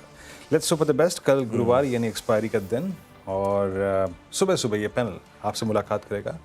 और आपका कोई भी प्रश्न हो इन्वेस्टमेंट या फिर ट्रेड से संबंधित, जरूर पूछेगा मार्केट का पंचनामा में श्रेया अनुज के साथ। एक छोटे से अंतराल के बाद CNBC आवाज़ के सभी सोशल मीडिया प्लेटफॉर्म्स पे होगी मुलाकात सुबह सुबह, मॉर्निंग कॉल, उसके बाद मुनाफे की तैयारी में। नमस्कार।